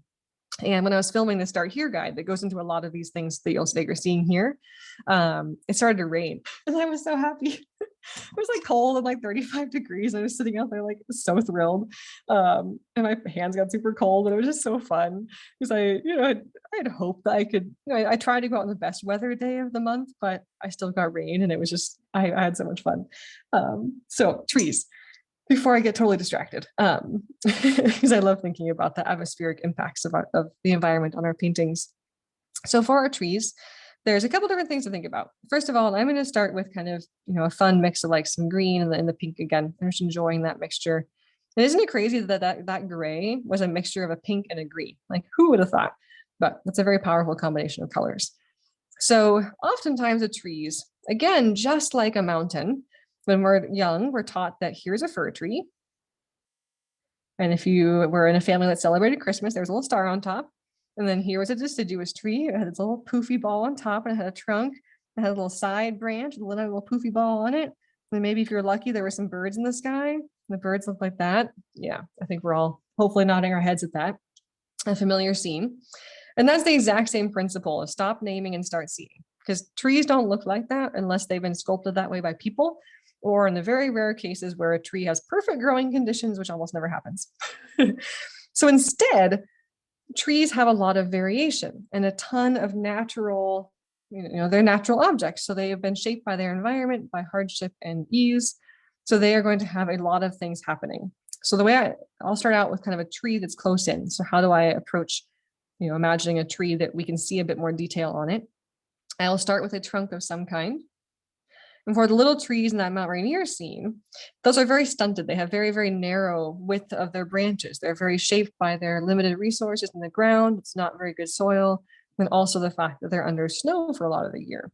So they can't have very big branches because they would get broken off wintertime. So I'm just kind of putting little marks, kind of dancing from one side to the other. And I'm really trying to make sure that this tree is asymmetrical. So when I'm painting trees, I'm going for asymmetry. So punny, I know. Terrible pun. But it'll hopefully stick in your head now, because whenever you think of tree, you'll hopefully hear me in your head going, you want to be an asymmetry in your tree. So there's our kind of like Mount Rainier tree. And it's somewhat, nicely arranged, but these trees are funny because they really are, compared to some in the alpine environment, they do have a bit more symmetry to their shape, which is kind of funny. So then if I wanted to make one that was, had a bit harder growing conditions and wasn't as tall, I might have a trunk that kind of goes somewhat like this. And that trunk would kind of be like that. Then I put the marks on this tree, and I'm kind of just tapping my brush from one side to the other, and I'll break down these marks for you in just a moment. I'm just trying to kind of go from one side to the other. I'm trying to give this side more branches than that side. And then we're at the bottom and there's kind of like a rock down here. Oops. Okay, there we go. Am I back? There we go.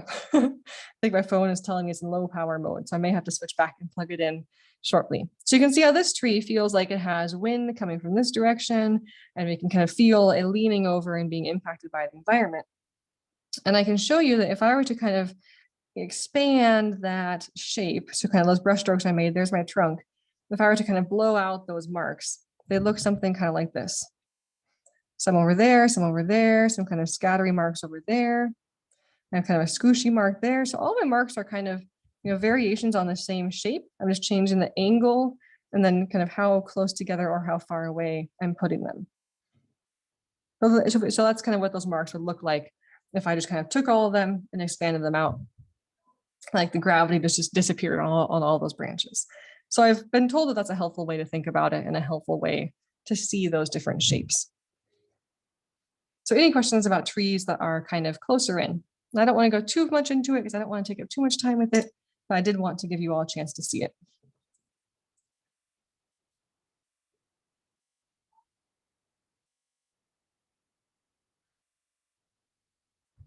Deciduous trees, the bane of my existence.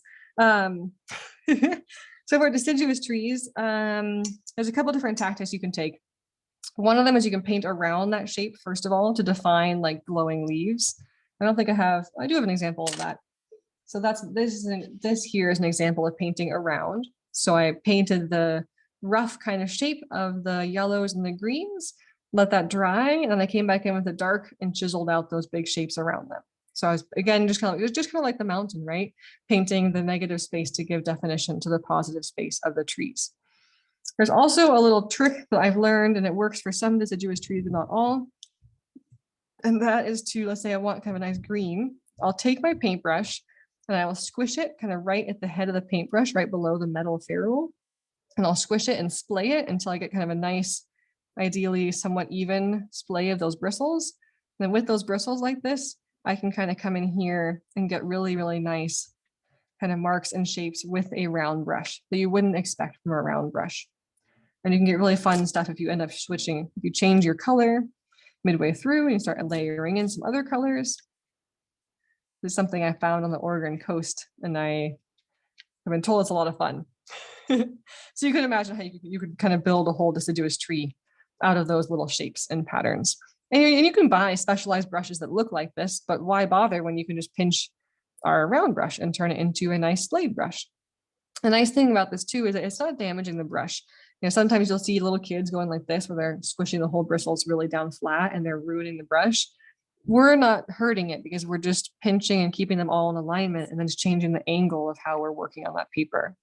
So, oops, I just bumped the stand. So hopefully that's helpful, Meredith. I don't want to go too much into that, but a little side note, hopefully it was enjoyable for you. Okay. And then of course, the other element of trees that I get asked about a lot, because here in the Northwest, we have this happen all over the place, and that's trees far away. And this is perhaps one of my most favorite things to teach because it's just so fun. So for trees far away, I'm going to mix up kind of a nice little puddle of color here again.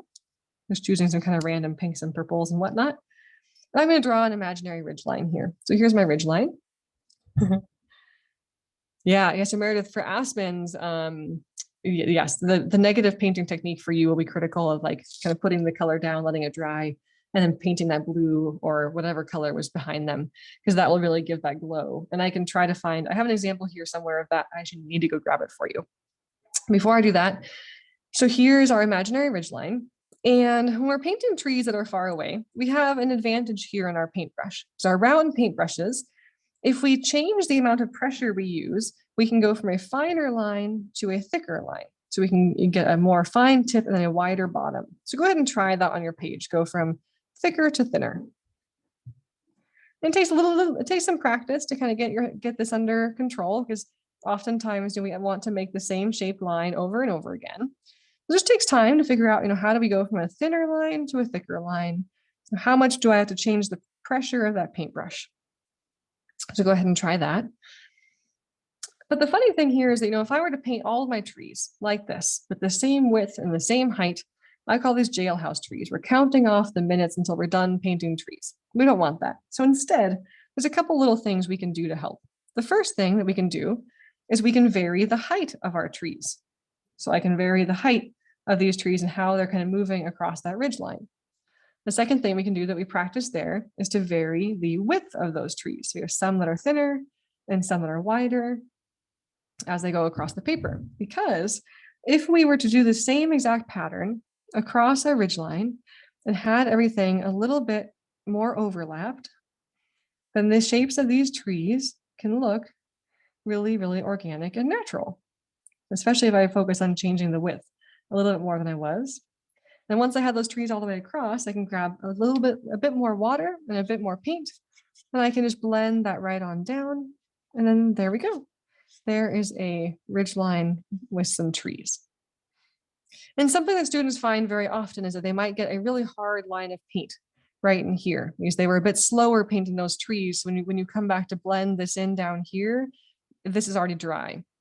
There's a couple things you can do to fix that. One, you can take some new paint and you can just kind of scrub your brush up and down up into those trees, and that will kind of help erase some of that line. It won't take care of it altogether, but it will do a pretty good job of getting rid of some of that line.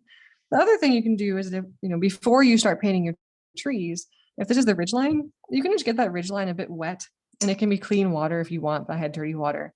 You can get that ridge line a little bit wet to start, because then when you come back in and are painting your trees, those trees will just kind of naturally blend right on down into that.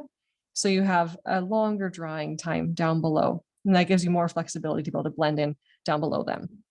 So if you find that you're getting a really harsh line there and you don't like it, that this is kind of the way around that. You just work with that, by adding a bit of pre-wet to the paper, and that will help take care of that problem for you. Okay, any questions? That was kind of a fast tour of our trees. Any questions there?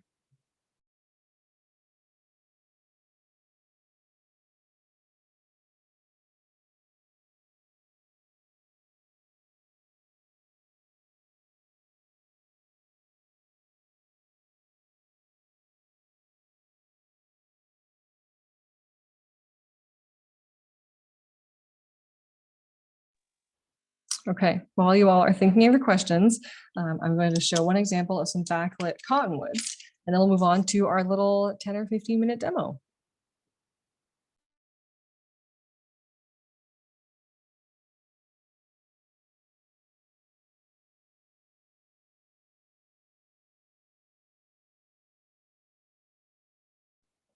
Okay, I didn't see any questions pop up, so I'm going to continue rolling.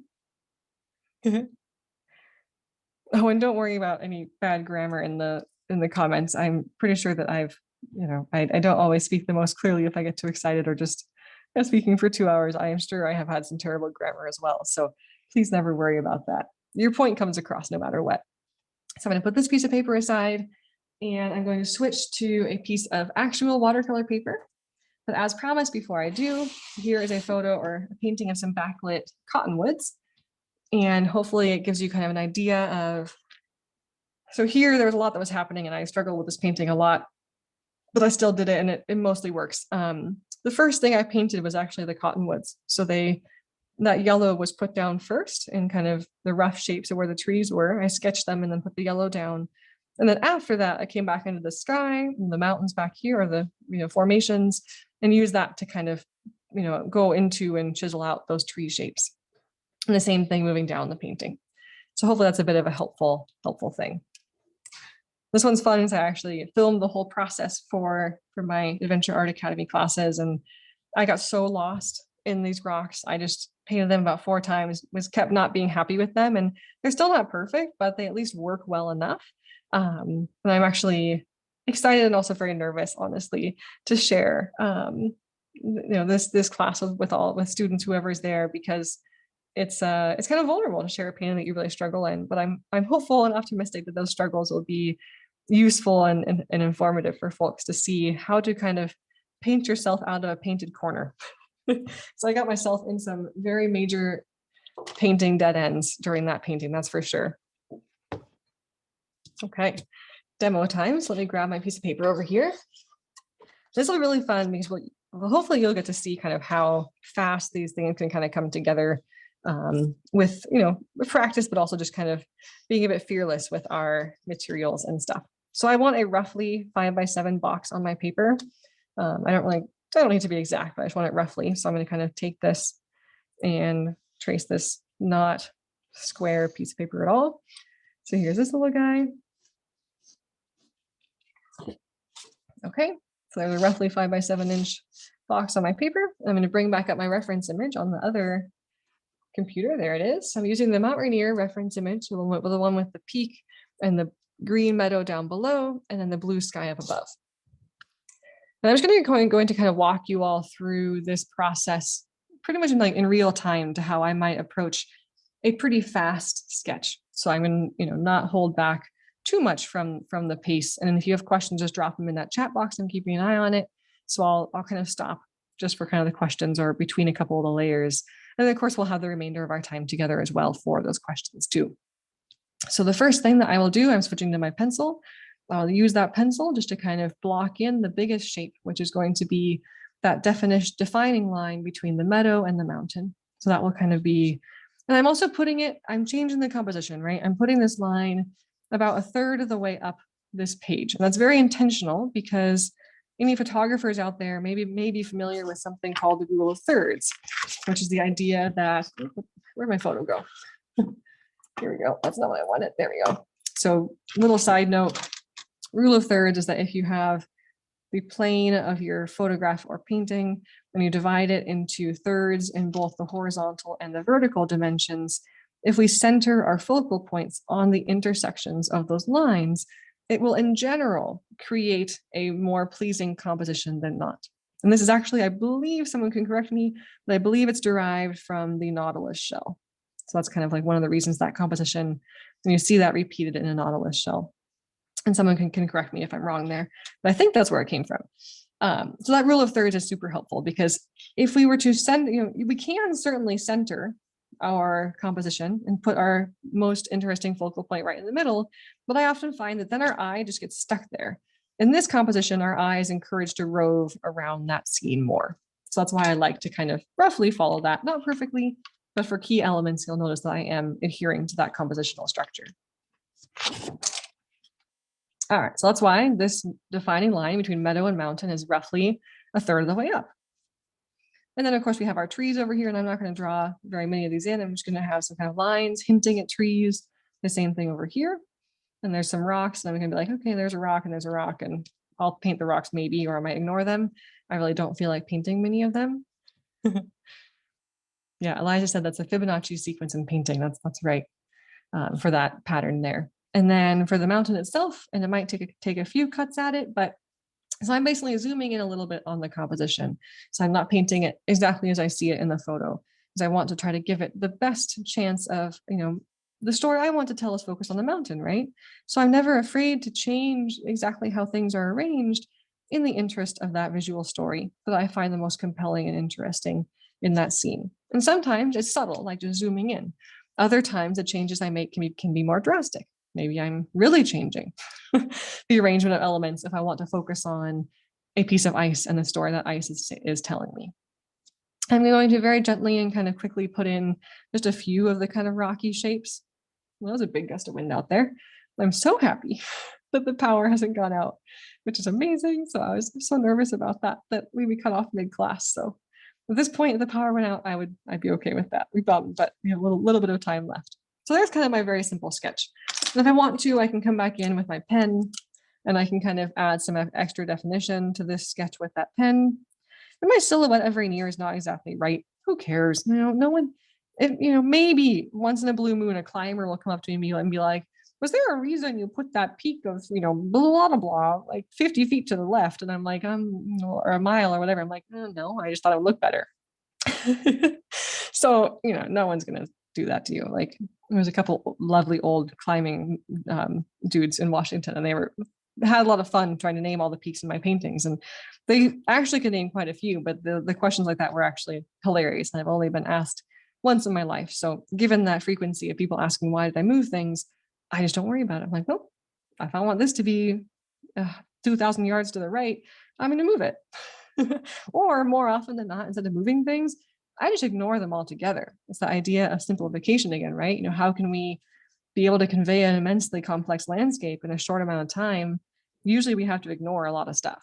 Like I'm only sketching maybe 80%, 90% of, you know, I'm ignoring, I'm doing 10% and I'm ignoring a lot of the detail there. And of course, here's our hillside. And here's the little trees that I'm just going to kind of get their trunks. They'll be so dark, they don't need to have any lines anyway. And then there's a little bit of like kind of rocky stuff. And there's our sketch. So pretty fast and simple there. So just a couple minutes to kind of get that blocked in, and that's all we need. Where is my cup? Here we go. So now, and I'll just kind of very briefly talk about colors. So for the sky, I'm going to do the same color combo that we saw me use earlier, which was that phthalo blue and cobalt blue, just because it's such a nice combination of colors. It's such a beautiful blue. I find it to be a very effective way to convey a landscape like this. And I'll just have a higher concentration of the blues, the cobalt blue up top. And as I go down, I'll transition to a lower concentration of the phthalo blue. So the cobalt blue just kind of feels more like the colors you see higher in the atmosphere. And then the other colors, which you see a bit lower in the atmosphere. As we go lower in the atmosphere, I usually see a bit more of our kind of like slightly more greenish tint to the sky. And that's kind of what our phthalo blue does. And very often I have a hard time painting this line precisely when I'm oriented the normal way. So I just invert the painting, because why not? This is also the beauty of not having a painting tied down to a table. I never do that, because this way I actually can move the painting around and have complete freedom to be able to really work with this easily. So there we go. I believe my phone is a little low on battery. I think you guys can still see me. Okay, a little low on battery. So if I go MIA just for a moment, I'm plugging it back in and switching out the microphones. But I think it's okay for now. So there we go. There's my sky, and I'm going to stop fiddling with it. I mean, it's still a little bit wet, so if I want to, I can add a tiny bit more cobalt blue, blending it down in that same technique we already practiced with our gradients. So I'm kind of putting it in, blending it side to side, and then just letting the paint level it out for me. Yeah, and Christina, it's phthalo blue green shade.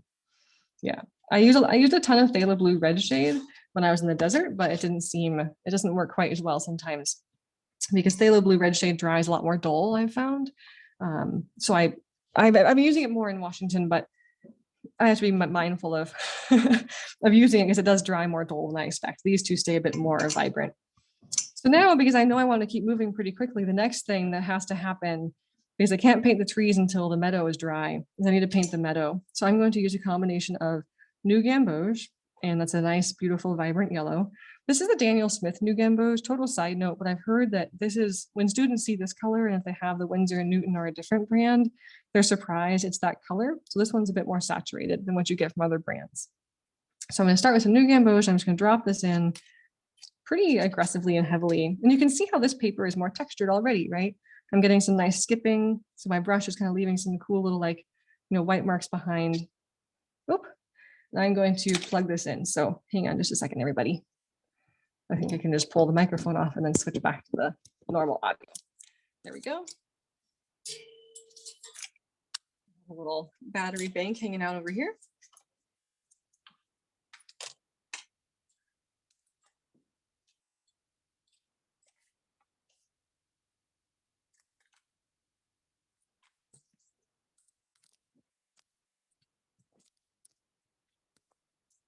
Okay. Can you guys hear me okay? Can I get a thumbs up or something from the chat box if you can still hear me? Yay, nay? Okay, awesome. Thanks so much, Rachel. I appreciate the confirmation. And I'm just going to really quickly, I don't know why we're not charging yet. We have to plug it into the computer. We'll take 30 seconds to get this figured out so my phone doesn't die during our Q&A. Okay, we're not charging, so that will look at anymore. I have a lovely battery bank that I bring hiking with me, but it's out of battery. So we will switch to the laptop strategy here. There we go. Okay. Don't allow. Let's see. Okay. And all right. Are we all good? Thumbs up. Yay, nay. Can you guys hear me and see me? Yay. Okay. Thanks so much again, Rachel. That's a relief. Okay. So things are starting to dry, which is fine. They can do that. I'm now going to start adding in a little bit of my cobalt blue and just kind of mixing like in real time on that paper. And I can kind of test that color mixture. You know, do I like the color green that's making? It's not quite vibrant enough for that meadow actually. So I'm going to switch to some phthalo blue and new gamboge and see if that gets closer. So that's a bit more vibrant. I can even drop in some more new gamboge. And when I'm really, really hurrying, this is something I do a lot. I will mix kind of in real time on the paper. I'll just grab some paint on the paintbrush and then just, you know, trust that, you know, I know my paints well enough to be able to just kind of drop them in. And you can see how I'm liking this color green a lot better than the cobalt blue. It wasn't quite mixing quite the right color that I wanted. I can drop in some more yellow down here more aggressively, and then I can swatch out that color down here. So we have a record of it for our color swatches. And I'm often asked with my big kind of sheets of paintings that have color swatches, do I do the swatches during or after? Ideally during, most of the time after. Because very often I forget it. Oh, I got some little drops of water from my water cup in the sky. So we have a moon now or a sun, and that's fine. I'm just gonna keep rolling. So there's the bottom part. If I want to, I can grab some clean water and drop in a few places, a little bit of clean water here and there, and that will encourage some blooming patterns to happen. So we can kind of put that in there. There we go. And we'll just that's kind of a wait and see, like it's still pretty wet. So I have no idea how all that's going to turn out. And then I'm going to keep moving right along into my mountain. And for the mountain color, I think I'm going to do some, for my rock, I'm going to use some rose and some of my blue. I'm actually just going to mix in some yellow. So this is that's actually a bit too brown. So you guys can kind of see it's like kind of a really browny color, which isn't far off, but I want it to be a bit more of a bluey brown. So I'll kind of grab some more of that, grab a bit more of my rose, and add just a little bit of yellow. And now I have more of a blue-brown color. So oftentimes when I'm working on a painting like this, I'm trying to use roughly the same colors to encourage a sense of color harmony. So instead of using a gray out of my palette, I mixed a gray with a pink, a blue, and a yellow. So that way I can get and reinforce that sense of color harmony in the painting. And I'm just gonna kind of take this color and just kind of, my sky is mostly dry, so I can actually go right up to, you know, that line, or it's almost dry, not quite. And in some places, like right here, maybe I want to have more of a blue toned rock.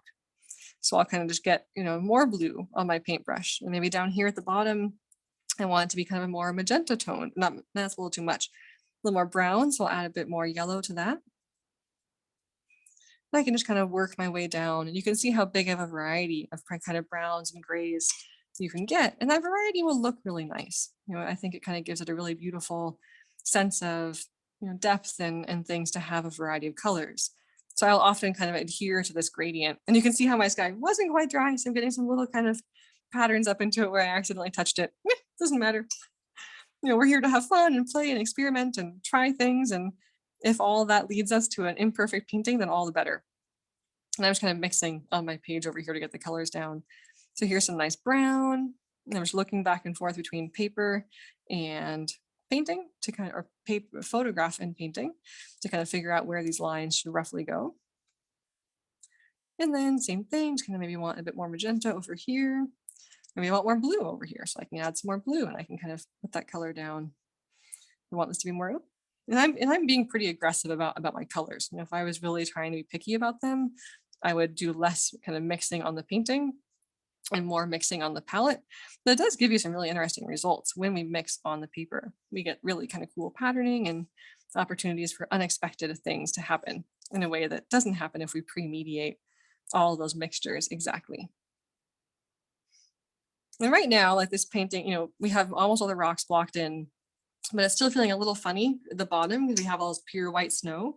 So I'm gonna rinse that brush, then just take this kind of clean brush and just kind of blend and feather out some of the white, just using the pigment around it, just to kind of get rid of some of that white along the bottom. And that will give us a nice sense of depth. And I can kind of do that just in a couple little spots up on the snow fields, leaving the purest white for the top. But you can see how that kind of blends all that in and kind of makes that a more cohesive composition. Yeah, Meredith asked, well, am I actually picking up color from the color swatch? Yeah, like if I have a color swatch that's still wet, absolutely I'll pick up that color if I need it and I don't have some mixed. I mean, ideally I'd be mixing in here, right? But you guys couldn't see it, so sometimes I'll just mix on the paper. And at home when I'm working, I have scrap paper everywhere. I have just reams of scrap paper And I use that to work with. And I can do the same thing and mixing on the paper. And if I really wanted to try to kind of get rid of those little funny bumps that were happening, I can just take the edge of a paper towel and push it into those little gray spots, and it will kind of lift out a fair bit of it. So it's not perfect, but it will certainly go quite a long way toward lifting that out. And I'm testing this with the back of my hand to see if it's dry enough for my trees yet. It is not. So if you have a burning question, ask it. Is there a way to get back some of the white if you overdid the dark colors? Not really, unfortunately. I mean, you can try to kind of scrub it out. So you can take a damp brush and try to kind of scrub into that color, and then take a paper towel on that wet spot and kind of tap it. And you can see how I was able to get a white spot, but it will never be the pure white of the original paper. So we can get kind of close, but it'll never be perfect, which is like one of the biggest challenges of watercolor, honestly, because we really do have just that difficulty of how the medium behaves. Yeah. It's almost dry. That's still too wet in this, but look what happened down here. Whew, that's cool. That's super cool. I don't always get patterns that are that unique and beautiful, and that's awesome. Oftentimes when I hurry and work the fastest is when I do get the most magical patterns. So you could use white gouache, and I can show you guys what that would look like on part of the painting. So when the gouache is dry, it takes quite a bit of agitation to get a decent concentration on there. And if I were to try to put the white gouache on, you can see how I can put it on and I can get some white back, but it is not the same as the paper. The reason for that is that watercolor, one of the reasons it's so magical is because we are working with the luminosity of the paper. So the light goes through the pigment, bounces off the paper, and then goes back through the pigment into our eyes. And when we put gouache down, that's an opaque pigment, and it interrupts that bouncing and movement of light literally through and off the paper and through the pigment. So it will appear more dull, especially once it dries. So I only use gouache in a painting, like usually if I, because I just find it doesn't really work very well for me. And like, I'd rather just have a darker painting. I'll use gouache though, if I'm doing it throughout the whole painting. So if the whole thing is gonna have gouache throughout, then I'll use it. An example of that is like this little guy here that has white gouache mixed in throughout. So there's white gouache and even all the dark colors have it. And then also down here, that's how I painted the tree on top of the landscape, was with the white gouache mixed with just normal watercolor. But it feels harmonious because I have that throughout. And I also use some even in the sky. But still maintain luminosity by putting in an initial layer of paint down that had no gouache in it. So hopefully that's a little helpful aside. And this is just dry enough that I can paint some trees now. So I'm gonna go back in because we've had lots of questions throughout. So we'll have about 10 minutes here for questions. And I'll paint my trees super fast. I'm gonna do cobalt blue, try to make a really nice dark mixture here. So cobalt blue plus some of my lovely new gamboge. I'm gonna add a bit of pink in there just for fun. And I want this to be darker, so that's not really getting as dark as I would like. You can see how it's still really yellowy, and I want a really true dark green, so I'm just gonna load up on phthalo blue. And then I'm just gonna cheat and add some gray, like why not? Neutral tint is called neutral tint because it behaves very neutrally. So why not just throw some of that in and have that help me be able to make the dark color I want? I try for color harmony in a limited palette, but sometimes it's just, you just gotta use the tool at our disposal. And so here is this little guy like right here. That tree's already a bit bigger than the ones in our real landscape, and that's okay. I'm just kind of rapidly dropping in some trees. And I can kind of put a little bit of stuff coming off that hillside. And they're gonna look a little dark and kind of out of place for a few minutes. And I will show you how to fix that. Then we have a nice big tree, and this is still wet, but that's okay. I can just paint right over it. It's not so wet that it won't, a little bit of paint bleeding there won't be a problem. I'm going pretty fast. Like I should be more careful with the trees, but meh. I can just kind of tap the brush and give the impression of the shapes I want. So that works out pretty well. That's a very wide tree. That's okay. We can give it a little less wide neighbor. There's some more trees. I'm going to put just a couple little trees in this kind of blank spot. There we go. Voila. And then the last step is just to take that brush, rinse it, because right now our trees are kind of sitting up on top of that landscape. So I just rinse that brush, tapped off most of the moisture on the paper towel, I'll come back with that damp brush and just kind of blend the bottoms of those trees right down into the main part of that landscape. And right with that little bit of motion, they feel grounded and embedded in that landscape. So they now are no longer sitting up on top of it, they're actually part of it, and they're kind of stuck down in it. And this line got a tad bit dark, so I can kind of tap out some of that. I got a question from Lee about which round brush I'm using. So I'm using a number 10 synthetic round. I have one from Princeton, I have one from Grumbacher. They all perform very, very similarly. What matters is that I have a paintbrush. I love the golden tackle-on brushes. So it's that kind of golden bristle at the top. I'm very, very hard on my paintbrushes. I'm not nice to them. They get thrown in that bag and float around my backpack. So they'd last me. This is a relatively new one. After about 3 weeks of use in the Southwest, you can see that tip is still pretty pointy. This number 12 round, which I've been using all year, you can see how it really doesn't have much of a pointy tip anymore. I mean, I can kind of get it to go pointy, but not really. Like, it doesn't have a fine tip anymore. So they last about 6 months. For most of my students, though, they last much, much longer. I'm just rough on them. I also don't spray the palette to pre-wet it. So a lot of that wear is just that paintbrush action in the palette to lift the paint out. And I avoid spritzing it because up in Washington, if I spritz it, it never dries. And I don't want the paint to leak everywhere. So yeah, open Q&A time. Have at it. I'm going to open up both the Q&A and the comment section. And then Diane asked, do I ever use masking tape to keep the snow areas? I've used, not masking tape, but I have used masking fluid before. So the tape you can do, like Maria actually will mask off areas and like cut the tape to the shape she wants. I don't have that kind of patience. So I will sometimes like paint on with a very junky brush because the masking fluid, no problem. The masking fluid really junks your brushes. So use either one you don't care about or a pencil or something. Or like even the back of your brush you can spread it around with if it's kind of blunt. So masking fluid's great. I use it the most often. Like if I was doing a very big version of this painting, I would, with masking fluid, protect the upper edge of the whole mountain and paint the sky layers and then take it off and paint the mountain. And I probably wouldn't mask anymore. Yeah, but I do use it. But masking fluid does go bad. Oh, Q-tip is a great idea, Eliza. I never thought of that. It's a great idea. Masking fluid does go bad. So I used a Winsor & Newton one and it went bad after about 2 years. So it was no longer coming off the paper properly and it was staining the paper. Carolyn had a great question of new gamboge versus yellow ochre versus quinacridone gold. And I can just show you guys the difference in those colors because I have all of them and I do use them. Yellow, I'll keep this here so you guys can see it and I'll just put demo off to the side. Yellow ochre is one of my actually least favorite colors. I find it to be a very weak pigment. It just doesn't have very high tinting strength compared to others. I'll move this aside so I can show you. So here is our, I'll start with our new gamboge, which we just saw there. It'll be a tiny bit dirty because I got green in it now.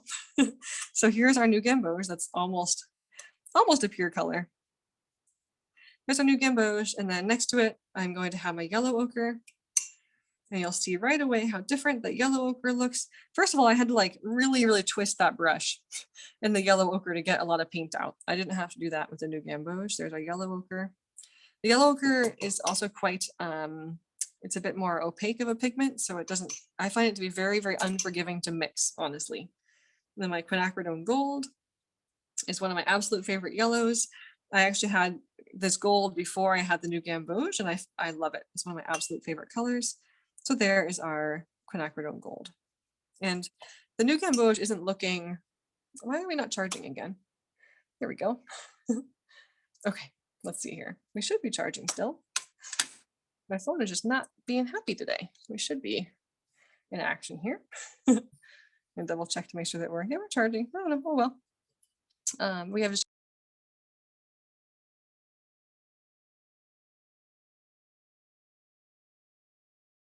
there we go. That's a new one. There we go. We're back in action for a few more minutes here. So if my phone dies, then it's probably the end of our time together. But there's those three colors together. And the yellow ochre is my least favorite. It just doesn't mix very well. So let me look at my other questions.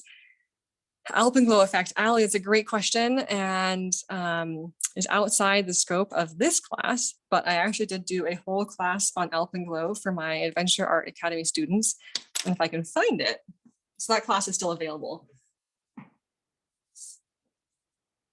So those classes are all available. It's like a monthly subscription model, and this was the painting.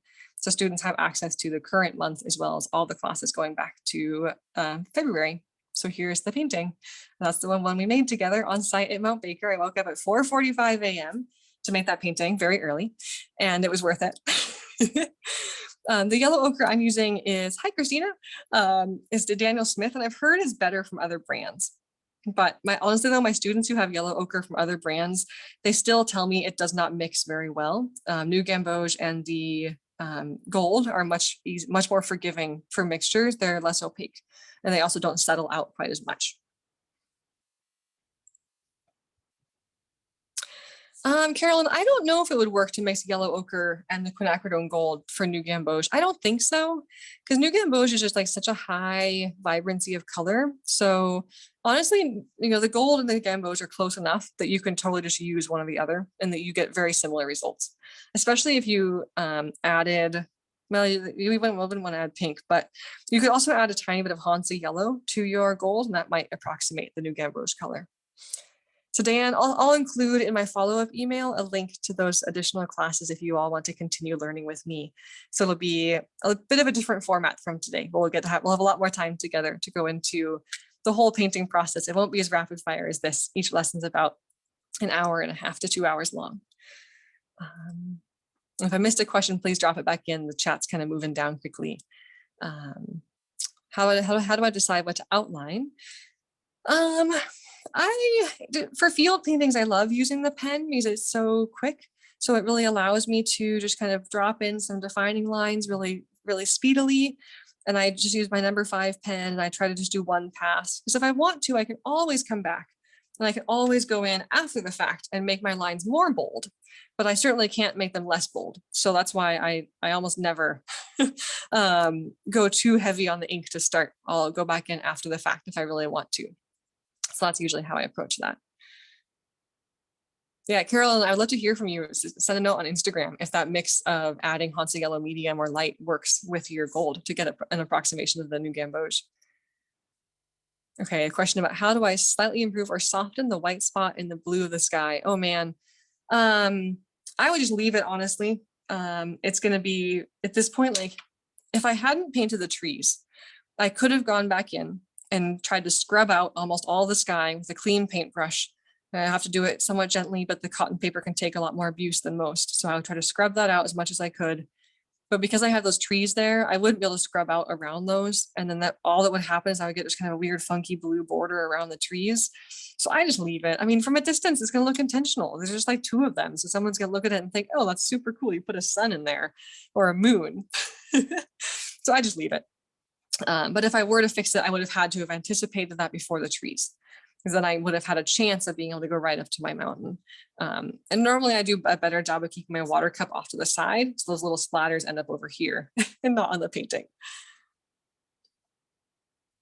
Okay, I was just double checking my battery. It looks like we're holding strong at 8%, so I'm good for a few more minutes here. I would love to take just a couple more questions if you guys have them. And yeah, keep an eye out tomorrow. I'll be sending that follow-up material to the SheJumps team. And it's their weekend though, or no, it's still Thursday, not Friday. So yeah, tomorrow or the next couple of days. My internal clock is all confused after driving back from Utah.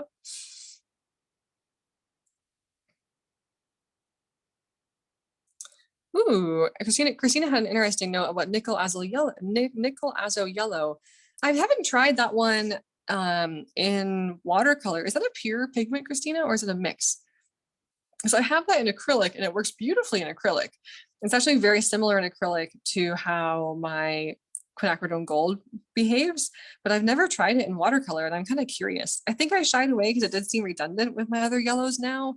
But now I'm very intrigued because I do love it so much in acrylic, but I've never tried it here. So I do not need an excuse to buy more paints, but this might be one. Ooh, yeah, so Christina mentioned that. So sometimes yellows, when you dilute them, they will change how they appear. They can become more kind of light and greenish. And if they're more concentrated, sometimes they can be more darker and warmer. So that's kind of cool to hear. Well, I'll stick around for one or two more questions, but I know folks have to take off. So thank you. Thank you all for painting with me and taking the time to just share 2.5 hours of your evening with me. I really appreciate it. You all are wonderful, and I feel so lucky that I get to paint with you all this evening. Thank you so much.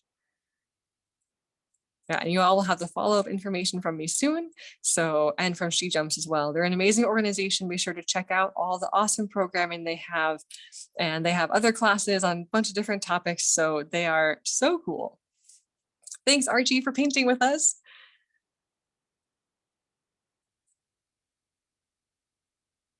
And I saw a great question. So I'll stick around for a few more minutes. For those of you who have to take off, thank you again. Such an honor, and I feel so grateful to be able to spend time with you all. Got a question about painting mountains versus desert locations besides color palette. I found that honestly brush strokes really played a big role. And for me, it really helped to switch to a flat kind of angled paintbrush. And I'm really excited because some of the classes I filmed down there, I did use the more angled paintbrush, and it was really cool to see. So that was a big consideration. Drying time was a huge consideration. Things dried so much faster, so I could work more quickly.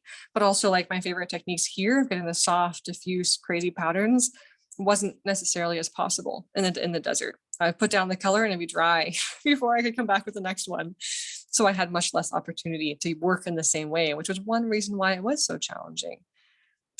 Tina, colors for a snow-colored mountain, it would totally depend on time of day. If I was like high noon and I had big, beautiful blue shadows, I'd use a lot of blues, especially cobalt blue is an amazing color for the shadows of a mountain with snow. In the evenings, I would switch to an evening and early morning, have different colors for the cool light. And one of my favorite mixtures for rock, because it is very versatile, it's similar to this. I use a ultramarine blue, the rose, and a new gamboge. And you can try your yellows, but those are the favorite three I've found. That triad gives a beautiful range of colors for rocks. Yeah. And I saw a question up above. I think I missed one. So if I missed one, please let me know. I'm going to try to find it. I had it in my head and it just disappeared. So. I had a question from Carolyn, who asked me about resources for becoming more comfortable with gouache.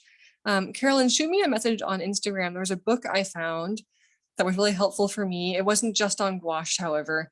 The person was talking about mixing it somewhat with watercolor, and I will send you the name. I just can't recall it off the top of my head, so I will find that book for you. It's on the shelf, but I can't, it's a little too far away. So shoot me a note on Instagram and I'll get the name of that book to you.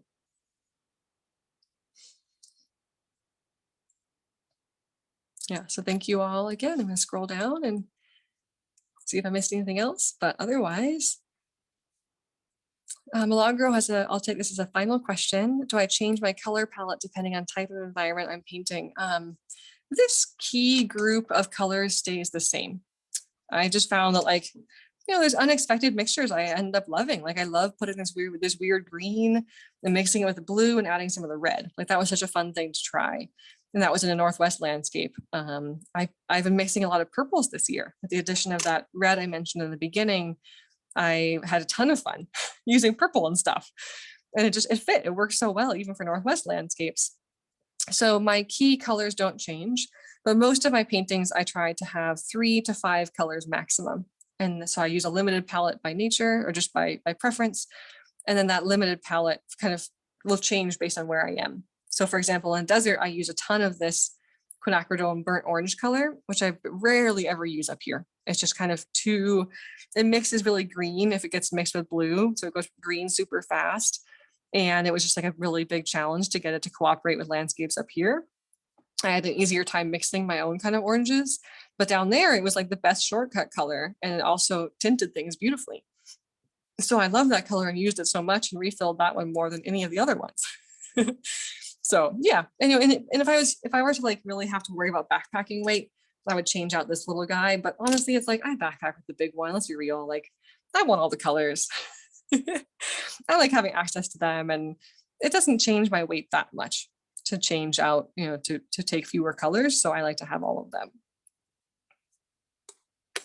Well, thank you all.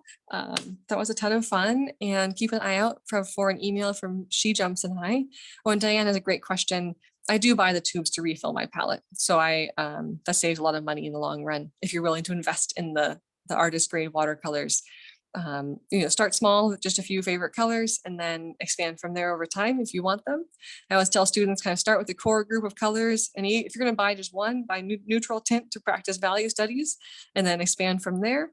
And then, don't buy a color because you see me or someone else using it. Buy a color because you feel like, you're actually, have a reason to buy it. Because very often you can substitute other colors. So, and you'll know when you need a color. Like if you're painting something and you're like, this isn't working over and over again, then it's time to get a different color. The same thing for paper.